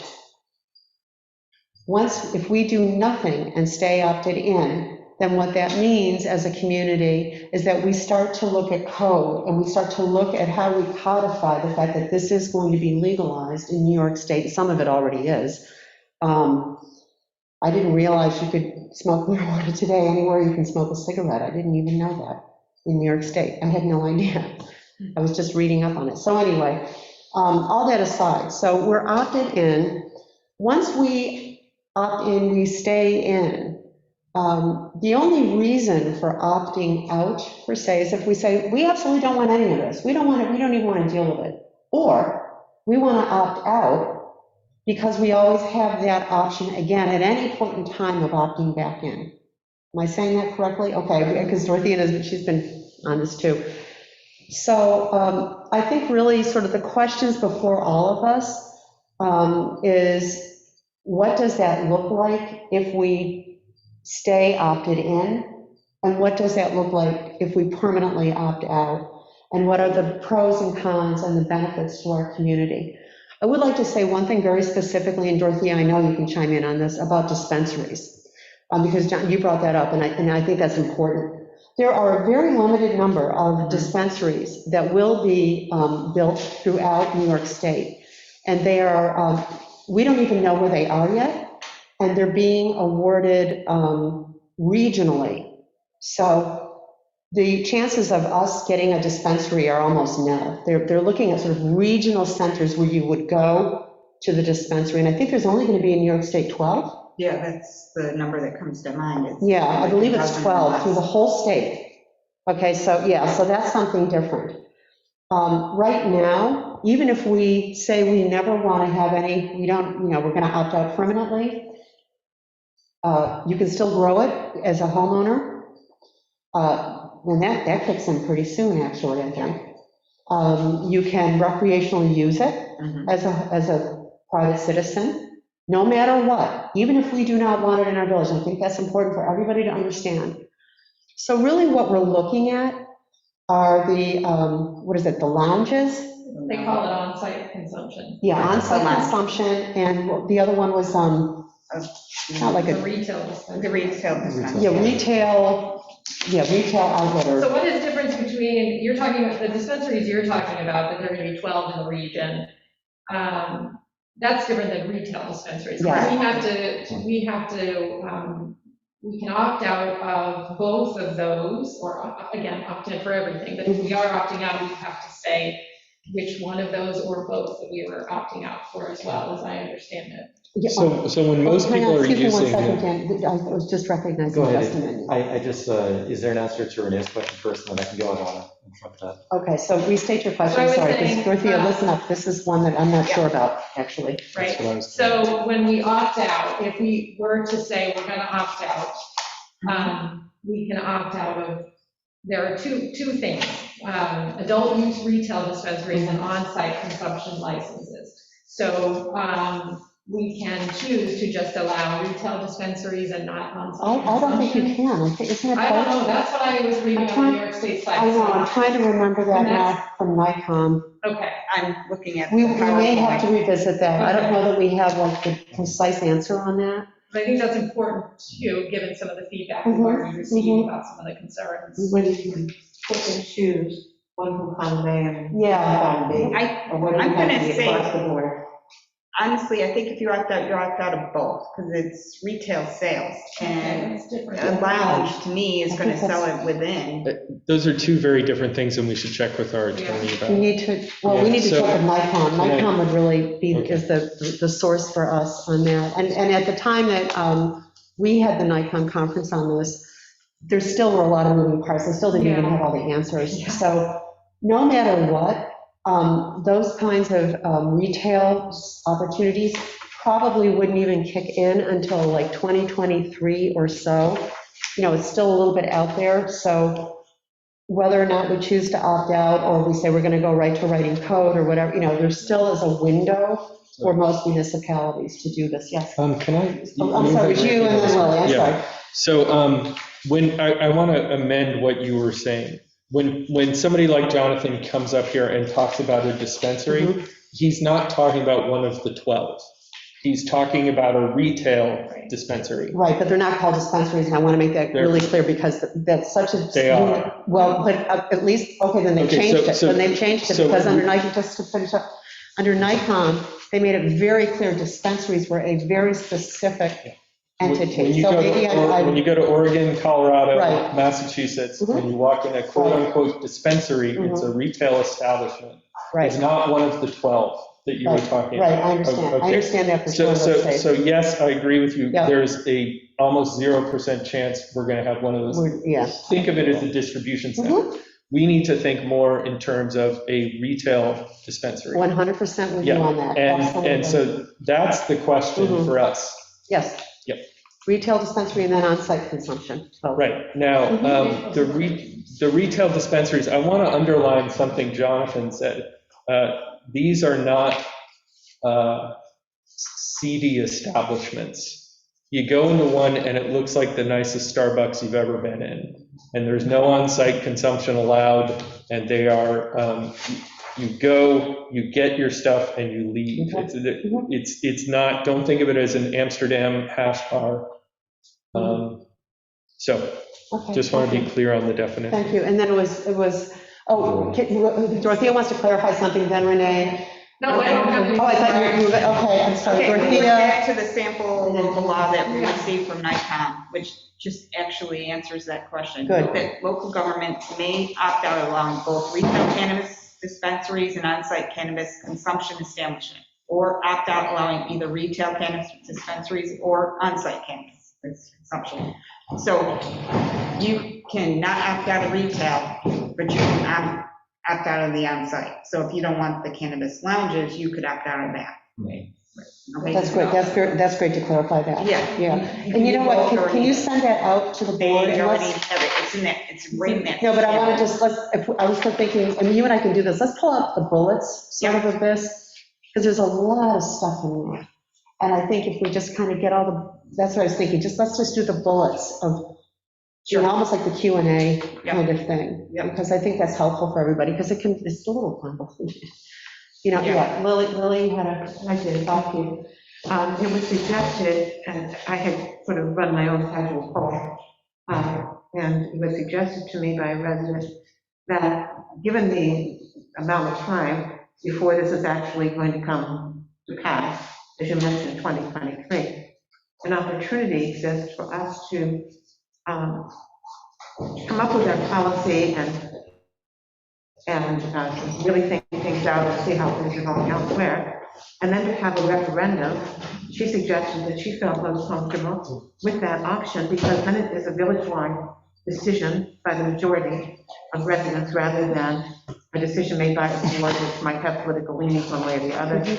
And so the opportunity would exist for our next village election to be an opportunity also to hold a referendum at the same time, and then it wouldn't cost us so much extra money, that we can have it as fluid and as possible. hang on, there's some legal constraints about how we proceed with the referendum, and I know Dorothea can speak to that. Yeah, Because that's, you can't wait that's that my long. first thought too, but it's a whole other component, yeah. Our deadline is that. Yeah, there's deadlines. Yeah. You have to Can't have it be it. the same day or anything? No, well, if we were having a village election and let's say you passed the local law to opt out in December and the timing was right, you could have it at the village election. It really is the number of days. It's either like 60 days, Yeah. within 60 days, no longer than this. So your chance of doing that is very slim.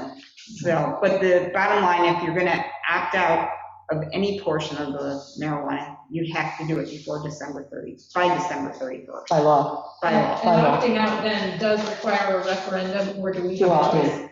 The board, you can opt out and wait for the public to demand a referendum vote, or you can subject it to a referendum vote. This is the one time you can do that. You can force that vote. Everybody get that? Can I? Okay, yeah, and I'm Just sorry, Justin. Another clarifying point. Mayor, I believe that you said initially that the options were either staying opted in or permanently opting out. And my understanding was actually that it's No. not permanently opting out. If you No. opt out right now, we can opt back. I did not say that. I think maybe, perhaps you misheard me. Once you stay opted in, you're opted in. Yeah, if you opt in, you're permanently opted in. You can't reverse that decision. The That's only the permanent. decision you can reverse is opting out.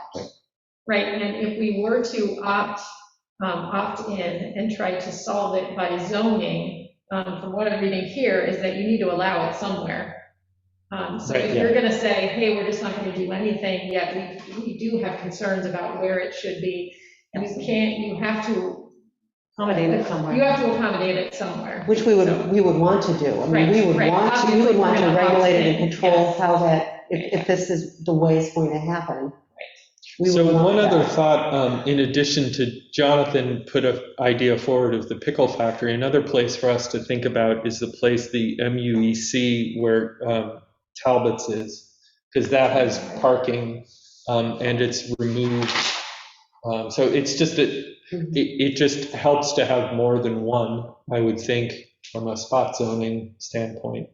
Well, actually, in our office park areas, medical, back on Village Green, and also behind the Pickle Factory, the Village Grove, right? Village Grove. Yeah. Green That Grove. would be yeah. two opportunities. So that's I agree with that. MUOF and MUEC, but only, but the MUEC that's the Talbots, not the one that's the Shane Place.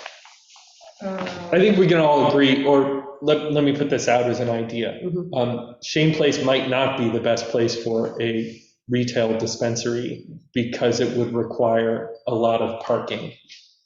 Because they're coming and going. Because they're coming and going. Transactional, Yeah. sort of, people are picking something up, I'm So, assuming. but the pickle factory's got a lot, and the Talbot's area has a lot, and Lily, you're right, the MUOF as well. Mhm. So those would be my votes if we were going to talk about it. I could also make an argument for the VGB. Let's say JoJo's went out of business or something, or Oh, that'd be an interesting spot for one too, because there's parking and it's. because there's parking and it's it's removed, and up against the railroad Yeah. tracks, basically. But I would like to, and that is that I would, as we're discussing this, hope that we would take the opt-out option because it gives us more flexibility as being able to opt in at any time in the future. Once we have all of this established, I think there's a lot that needs to be discussed and a lot that we would want to bring in our residents to discuss.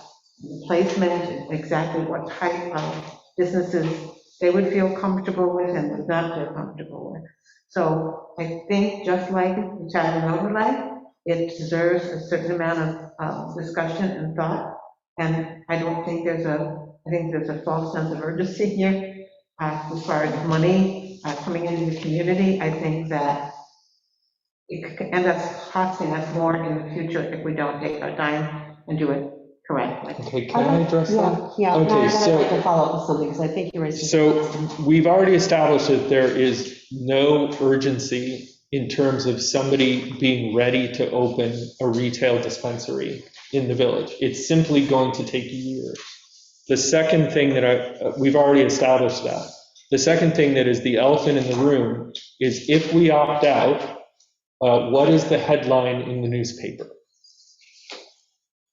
I think you would have people who feel on either side of the equation. We say, oh, that's good, it sounds like they're taking their time and examining things and taking things very carefully and examining things carefully. This is a new venture and it deserves examination.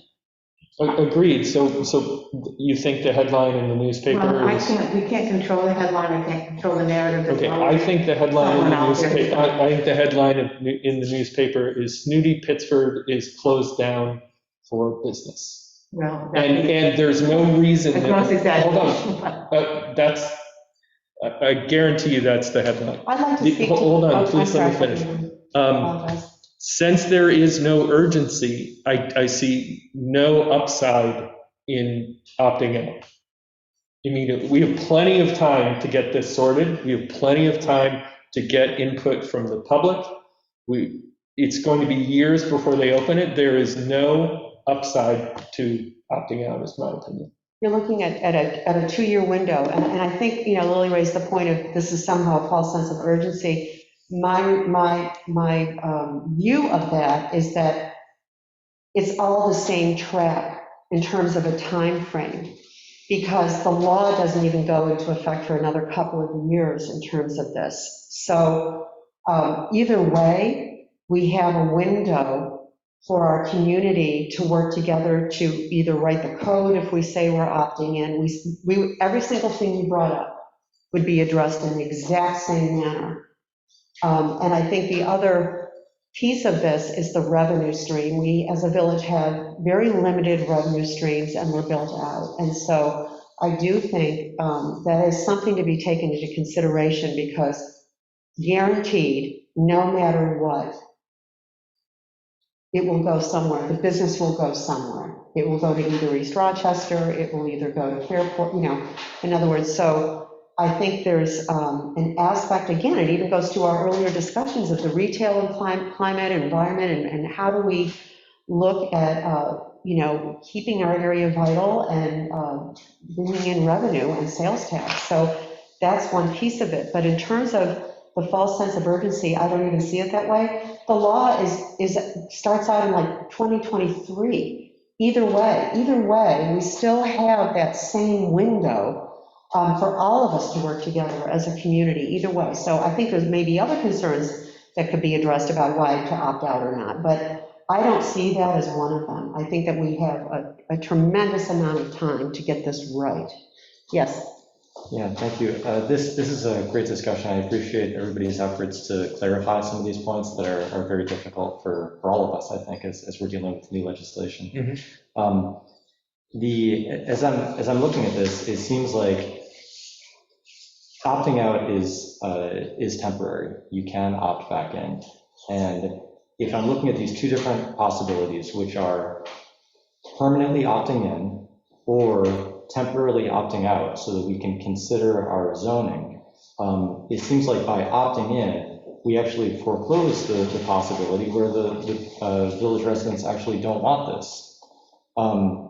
I think that by opting out, it gives us a lot of possibilities in terms of making sure that the zoning is correct, to make sure that this really works for everybody. We're looking for a solution that works for the businesses, that works for our residents, that works for other stakeholders, people coming into the village to do business and to shop.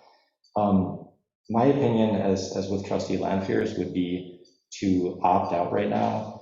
And this is based on thinking about those possibilities, thinking about the fact that our community is successful because we have put in place very thoughtful zoning, and we've been able to balance the fact that we have residents that are very close in proximity to businesses.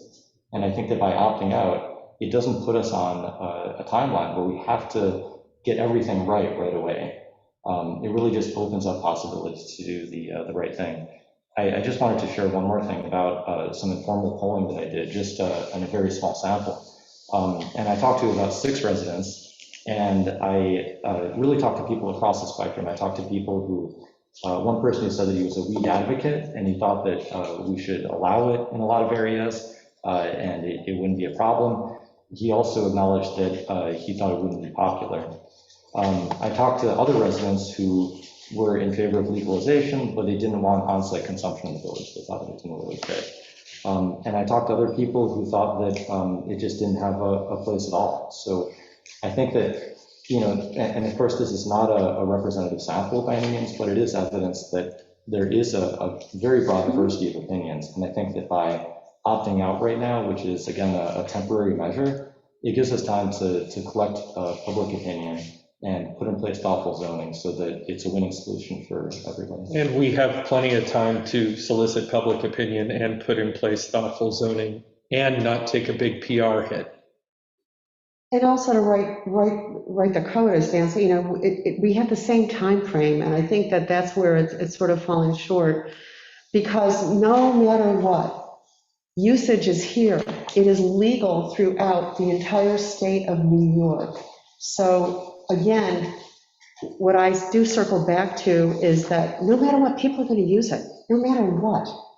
And you're right, we need to work with our residents to come up with the best possible code. And I don't think there's not one person at this table that is in disagreement with that at all. So I think we start with that. That's where we start. And it's just a question of, do we go through the time and the expense? And Dorothea, I will ask you at some point to go through the process of what this is going to look like and the now very contracted timeframe to do this, to opt out, so we can opt back in potentially. So Renee? I just have a process question here. So we're saying if we decide to opt out, and there are two ways to opt out, we can opt out entirely for both of those things or just one of them. And then we call a referendum. And so if we call a referendum and the community votes no on opting out, then You're opted in. then we're opted in.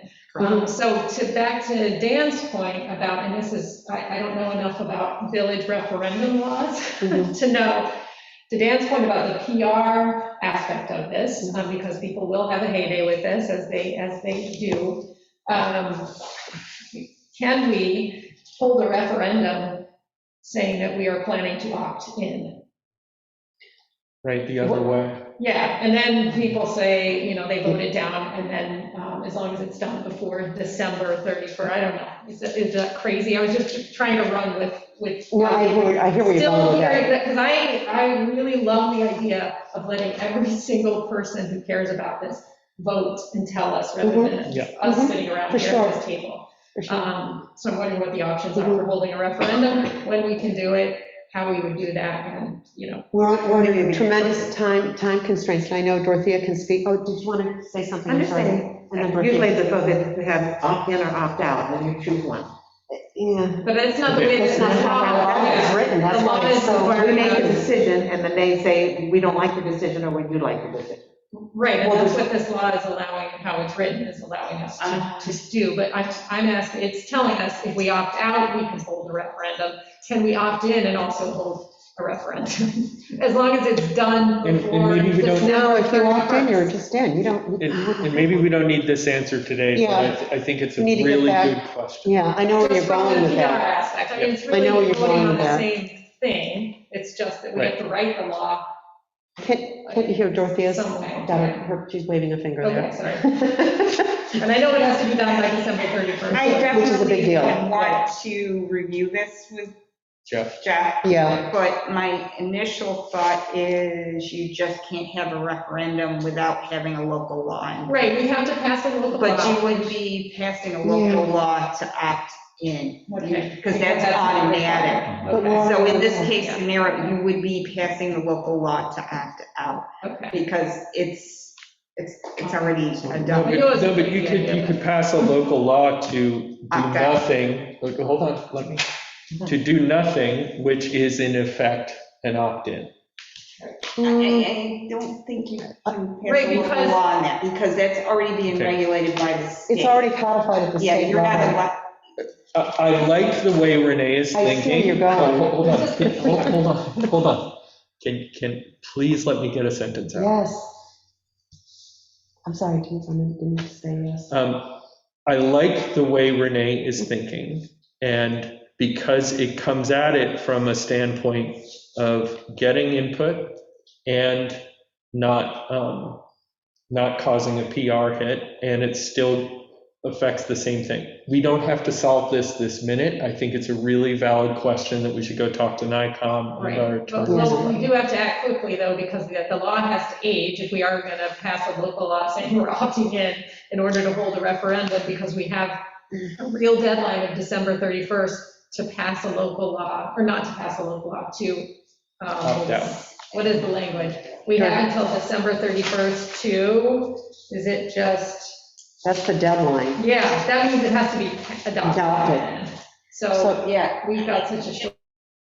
I really need to speak to Jeff. Yeah. Because the timeline's involved of holding one referendum, and then, okay, if your tentative referendum says you opt out, then you have your opt out. You can be forced into another referendum. Yeah, It's yeah. the timing of everything, making sure you can do it. Interesting. I don't think the timing will work. I And just to be wanted honest, I think You're asking a legitimate question, though. I think the approach is maybe not looking at a referendum, but doing some kind of mass survey or something else to get the information you're looking for. If you want a sense of what the community is thinking, I'd look at a survey, somebody. It's more timely. We're looking at instant input this week. Something like Yeah. that to gather the information you're looking for, then take that information, use that on the basis of your decision.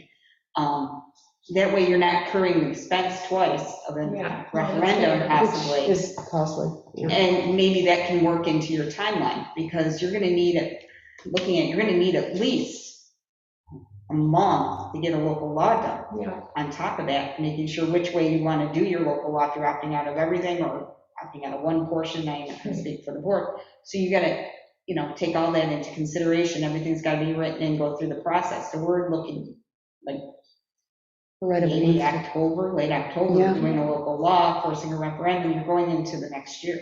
So you're, It's tight. Plus the It's- cost to us, because we don't have an election coming up, so we need Correct. to. We incur Yeah, yeah, we would have to pay, and still trying to work with the board of elections and finding out how that works. We would have to have them come in, conduct the referendum, plus pay for the election inspector, a certain amount of number, plus the machine rentals and everything that goes along. I mean, it's not a huge cost, but it's all expensive. I'm And not we already saying have a it's not a budget. reason not to do it. right. And we budget every year to have one special election, just in Right. case. So it's already in our It's budget there. to be I'm able to just do saying that. there's time in putting everything together, Yep. so. Yeah. And excuse me one second, Justin, you had your hand up. Yeah, I guess, so by opting out, it comes with an automatic option for people to call a referendum, right, to demand a referendum, if they disagree with us opting out. They could call it, or we could make a decision to, the way I read Yes. it, we can make a decision to hold a referendum. Yes. We're opting out, we've written the local law, we're opting out, and we're holding a referendum. I mean, some Yeah. village in wherever, some nearby village decided, they were so certain, that board was so certain that they decided not to even hold a referendum. Right. So who knows if the, And then if the public wants to hold a referendum, my understanding is that the petition is 20% of all the registered voters. Yes. I think that's. I think that's what it is for the election law. 20% of the village electors, they shown as the registered electors, previous general election, Right. so. why would we ever not hold a referendum on something as important as this? Or certainly get, Yeah, major public input in some, because what you were saying too, whether we're surveying, we're looking at a product this week Right. called Instant Input, yeah. which I think I mentioned, in one of our sessions before. I think it's not the one thing, it's the many. Right, I meant, How we- but however we Yeah. decide to do it, yeah. There's a big education piece that needs to happen here. So you talk about a straw poll with people. Our job is to help them to understand that if we opt out of this, if we say there is no cannabis allowed dispensaries or cafes, what's the Lounge, lounge? I think we'll call it. On-site consumption. On-site consumption, That's better. then we never receive any tax revenue from the state. So the state has a wildly successful cannabis business. I know in Massachusetts, they tax 20%. It's a serious Oh, really? revenue driver. We would not get a penny of that. So we have to educate people that that's what that means. You say not in my backyard, and they say, okay, that's fine, you can have no money. Just to, And then the other thing, the last thing is, I do think it makes sense for us to spend some time talking. So we had some very basic ideas, the pickle factory area, the MUOF, the MUEC on the Talbot side of things, I think we should come to a decision as to give something for people to react A to. little bit We of a don't have to do starting that point. today, Yeah. but we're going to have to do that at some point. You don't have a lot of, I'm sorry. So, No, Justice. I just wanted to follow up. I guess with I agree the education piece is important. The tax revenue, I understand, is the tax revenue from the marijuana products sold in the municipality.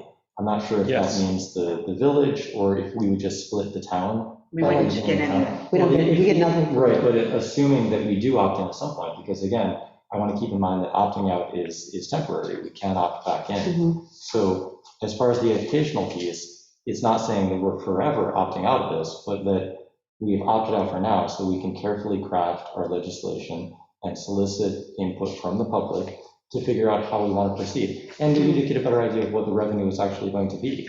I think right now it's early to tell what that's going to be. And I guess, I would just reiterate my point that it seems like by opting out, it leaves all of our possibilities open. Whereas if we opt in, when we go to the public, all that we can say is, well, where do you want this? We've already made a decision for you about the fact that we want this. We don't know. And I think that's jumping ahead a little bit in terms of I don't think we need to foreclose that possibility. We don't know that. So we've established that we don't know if we can do a referendum on an opt-in. So that's what we need the answer to. Yeah, we need legal.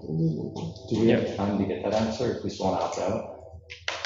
Yeah, we have some time, but I wouldn't want to waste time. So that's a question I will bring up to John tomorrow. The only reason to do that is to just take a different, we're just going at it from a different angle and dealing with the PR issue. It may not even be a possibility. And that's not, that wasn't given as an option. And No, I will definitely speak to Jeff tomorrow Yeah, and we get need to turn it around a, fast. see what he can say about that. Yeah. It's like the only option is opt out and hold a referendum, but you opt out in specific ways. And we're sure that by not taking action tonight, we're not inadvertently opting in, because. No. so you're saying Oh, the next no, meeting No, we no, can- no, you No. have through December 31st to pass that law.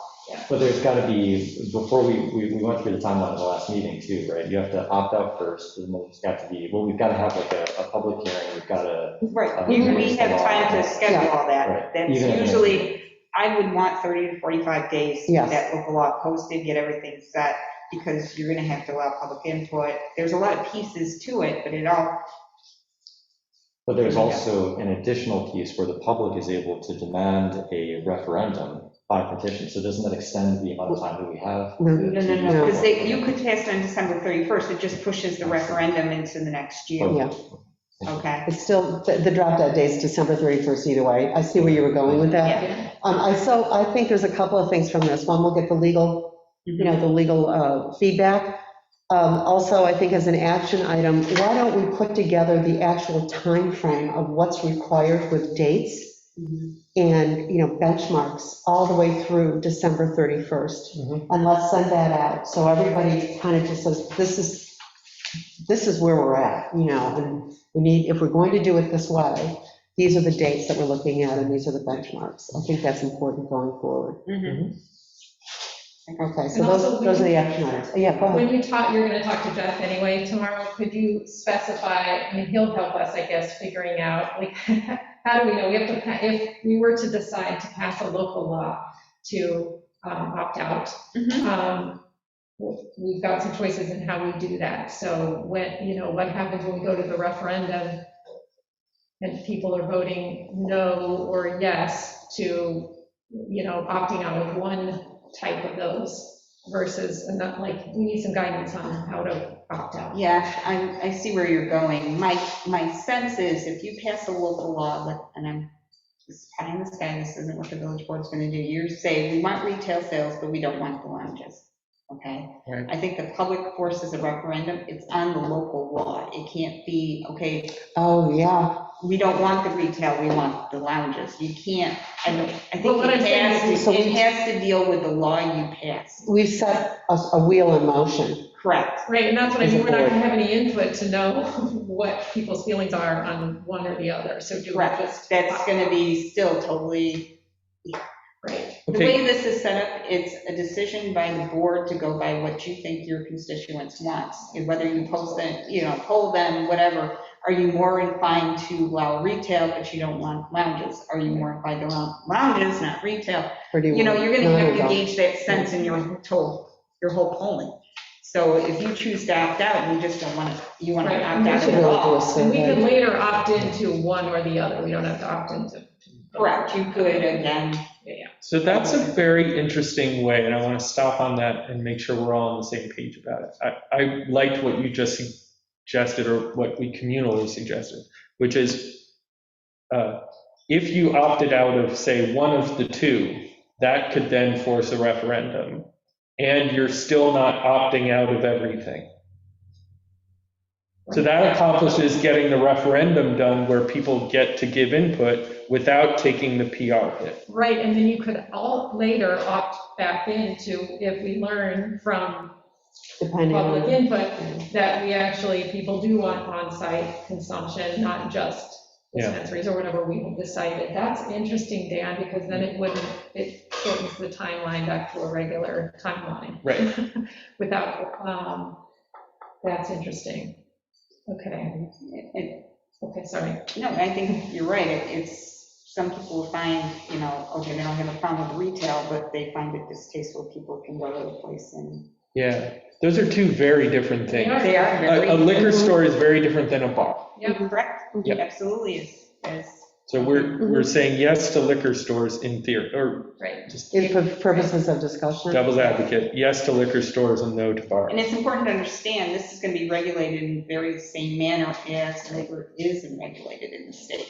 That is how we're setting up the You're gonna get a commission and license everything. just like you would with a liquor license. It's just like It's gonna be the the same same. process. Exactly. It is actually a mirrored process. Mhm. So actually So it would be the that's- Cannabis Control Board instead of the Alcohol Control Board. Does that take care of our PR concerns? Yeah. So we're open to the idea, although if we find out, like, well, It is a really defensible thing to say we're not so sure about lounges because they don't really exist in the US yet. yeah, right. I've been in one in Amsterdam, and look, people who smoke weed want to sit at home and watch Netflix and eat Cheetos. They don't want to be in public. Right, and let's be clear, so going back to something somebody said earlier about like, you can't just smoke outside in any area, because we have Yeah. it's the same as like, you can't smoke a cigarette at a restaurant outside in New York, or certain places or whatever. Those same things will apply to someone toking up, Oh, absolutely. And for that matter, you can't carry down the street, an alcoholic beverage, an open beverage, in our town. I mean, it would be the same thing. Have they have legislation already? Have they passed that legislation? We can codify that within That's what our I'm own saying. We community. would That's have what to do we that. would do, is that we would say, I'm just using it for the purposes of discussion, that just as you can't have, a gin and tonic walking down to the canal or whatever in your hand, you cannot be publicly smoking marijuana. Correct. I mean, I do want to go back to one thing, Justin, that you said. If we allowed it here and nobody ever opened one, let's say we never got an application to open a dispensary, we would still get state tax revenue. That's how I understand it. And we should get clarification from Jeff. we can get clarification on Yeah. that, but my understanding is if you opt out, you get nothing from nobody. But that's not what I'm asking. If you opt in and nobody ever opens a dispensary in your community, How do we collect sales tax? you get state sales tax because not all of the tax is local. Small. Yeah, you get something. You get, It's not something, it's a pretty good amount yeah, of no, you're money. still going to get something. Yeah, Yeah. It's the key in that opting in and opting out. Right. But you will get something if you're in. The yeah, other so it's thing- not contingent on somebody actually opening the place here. Part of it is though. So Part of it is, yeah. In terms of collecting additional sales tax. So opting partially out is opting partially in, so it's like I don't think that's not going to impact your sales tax. No, I was thinking about the reference, like so in New York State, if we've said we're opting out of only, say, back to what Dan was saying, we've decided we're gonna pass a local law to opt out of Lounges. only lounges. So we technically opted in on the other thing. So, You're in, okay, you're in. so then we're holding a referendum to see if that is, if that's a sound decision. We're letting everybody come in and we can hold a referendum if we're doing a partial opt-out. You would hold a referendum on the lounge portion. Yep. Just Not so- the other one, no, I not got the that other part. Yeah, so we're taking a leap of faith if we only do a partial. Correct. But I still want to talk to Jeff about that. Yeah, okay. And I mean, no offense, I just. No, he's I'm he's not a the- lawyer, I just backtrack one on. We're working our way through it. Yeah, the other thing I want to remind the board, even if you opt out, okay, and it goes through no referendum, no challenge, you still have to look at your zoning. Right. You still start have right some in. things you need to clarify. You need to look at use on public land, making sure everything's posted. You're gonna want to look at, as well as our employer information as well, has to be updated and how we treat employees. So no matter what we do, this has created work we need to deal with over the next year. So Yep. as you're looking at this, I would recommend that you put a subcommittee together, like Willie and Renee, you work on employer power, you two work on the posting of public land and how you want to treat it. Because everything needs to be addressed. The opting in and opting out is the big part, yes, but there is so many little pieces to this whole law that have to be addressed by the board.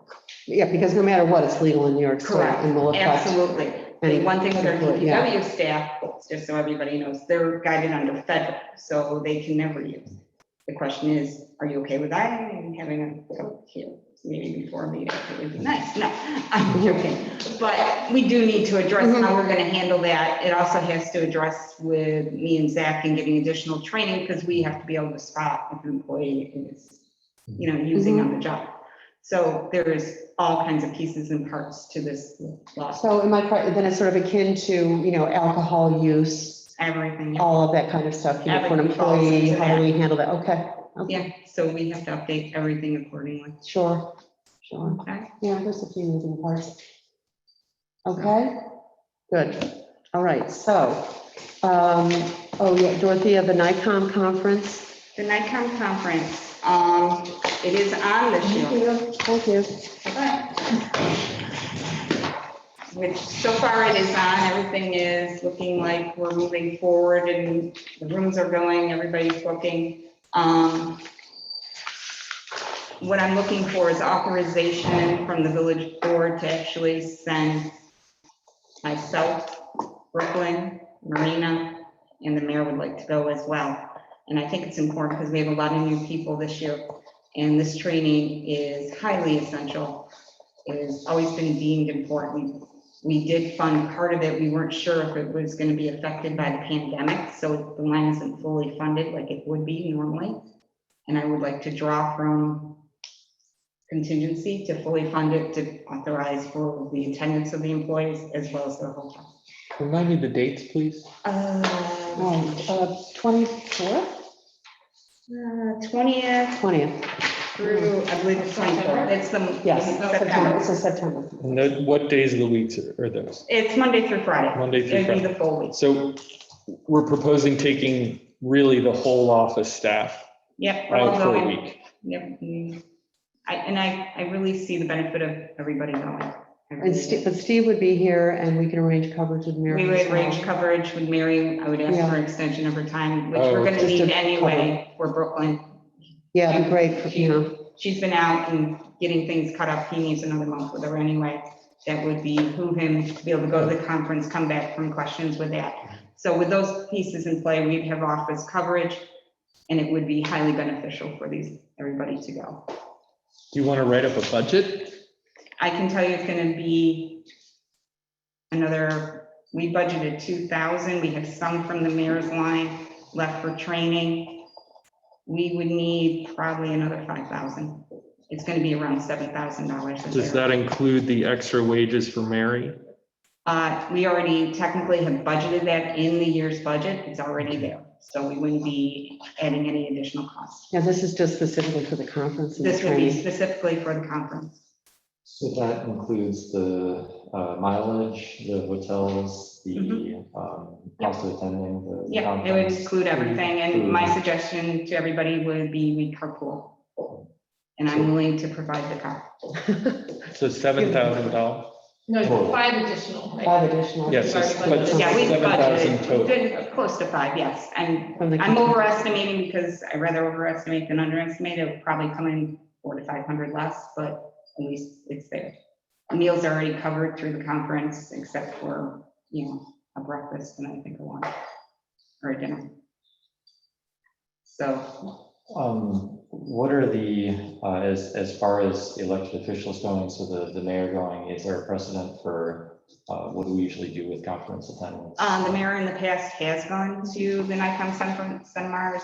Actually, Bob attended the mayor's one. He also attended the NICOM one as well. NICOM encourages everybody to attend these if they can. This one is longer than the normal mayor's training because it covers various topics, covers so much more. It's, I know there's a misconception sometimes that conferences are party time. It's really not. You're talking business from the time you wake up to the time you go to bed. And by Friday, on your way back, your brain's ready to explode if you've done the conference right. And you have that ability to socialize with other municipalities, which is essential to get ideas. Again, you're talking the marijuana. That's going to be a heavily talked about topic there as well, as long as everything else that the board runs into. So there's something to be gained for everybody, especially newbies. And me, for my certifications, I need to go to NICOM to keep my certifications as the clerk. So I was just wondering, do we include all trustees on this, or is this just a mayor? That's the board. If a trustee wants to go, that's something, again, the trustees have a line for training. It's a week that, we just need to know that you want to go. Dan and I went to the hot spot known as Syracuse. We in did. Like a hotel garden in, one of those, pretty swanky, right? It was- Up for training? Yeah, whatever it was, new Yeah. elected officials Right. training or Yeah. whatever, yeah. There's lots to be gained. Yeah. The NICOM people are awesome. They bring in the comptrollers. Who better to learn how to do your business and what you're doing. And you get to meet Wade Beltrambo, which is. And I suggest everybody take a class with Wade. Yeah. Honestly, the marijuana class was taught by Wade. Yeah. I mean, that alone sells the conference. Well, and you have access to the top resources Absolutely. in our state. Plus your peers. You're getting direct information and direct Plus your access. Feels pretty essential, especially with 2 new full-time office staff and a new mayor. Yeah, I understand, and typically we've sent 2 people every year, and, we'll move back to that, I would suggest, and, have a lottery or whatever we want to do in the house, in office. But I think right now, getting everybody up to speed, be able to bring them in and really get that full effect. I'm fine with it, and would you write down on a spreadsheet what the anticipated costs are, all of them?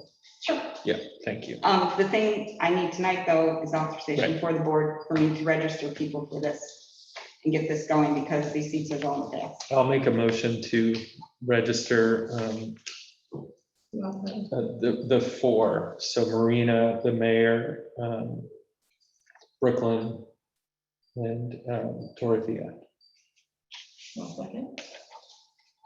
Trustee Stetser? Aye. Trustee Lampier? Aye. Trustee Keating? Aye. Trustee Lightgev? Aye. Mayor Plummer? Aye. Motion passes. Party at the hotel. Road trip. Joking. All right, but somebody brings You should Twizzlers. have a party. Okay, great. Well, Before we adjourn, Tim, what is our next step on this particular, we're going to talk to Jeff about our options, or for the marijuana legislation, sorry, for the.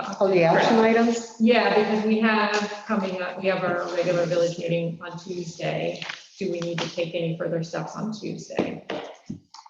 I know Mayor Plummer and I are meeting with the people that do the polling. We can bring that information back to the board. That gives you the one aspect. We can talk to Jeff on various options that we ran tonight about the referendum, opting in versus opting out, having a referendum on that. And all the other little pieces. Let's agenda this item The mayor, Yeah, I think we should always yeah. keep moving forward on this, so at least we can keep the public in the loop and kind of where everybody's at, because no matter what, there's so many moving parts.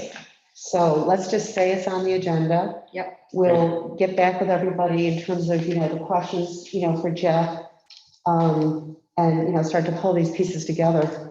And if there's questions for Jeff, obviously you guys can email them yourself, or you can send them to me and we can send it all. Yeah, in why package. don't you, we'll use you as the contact point for this, because there's a lot going on. I know. Yeah, one more thing, I know.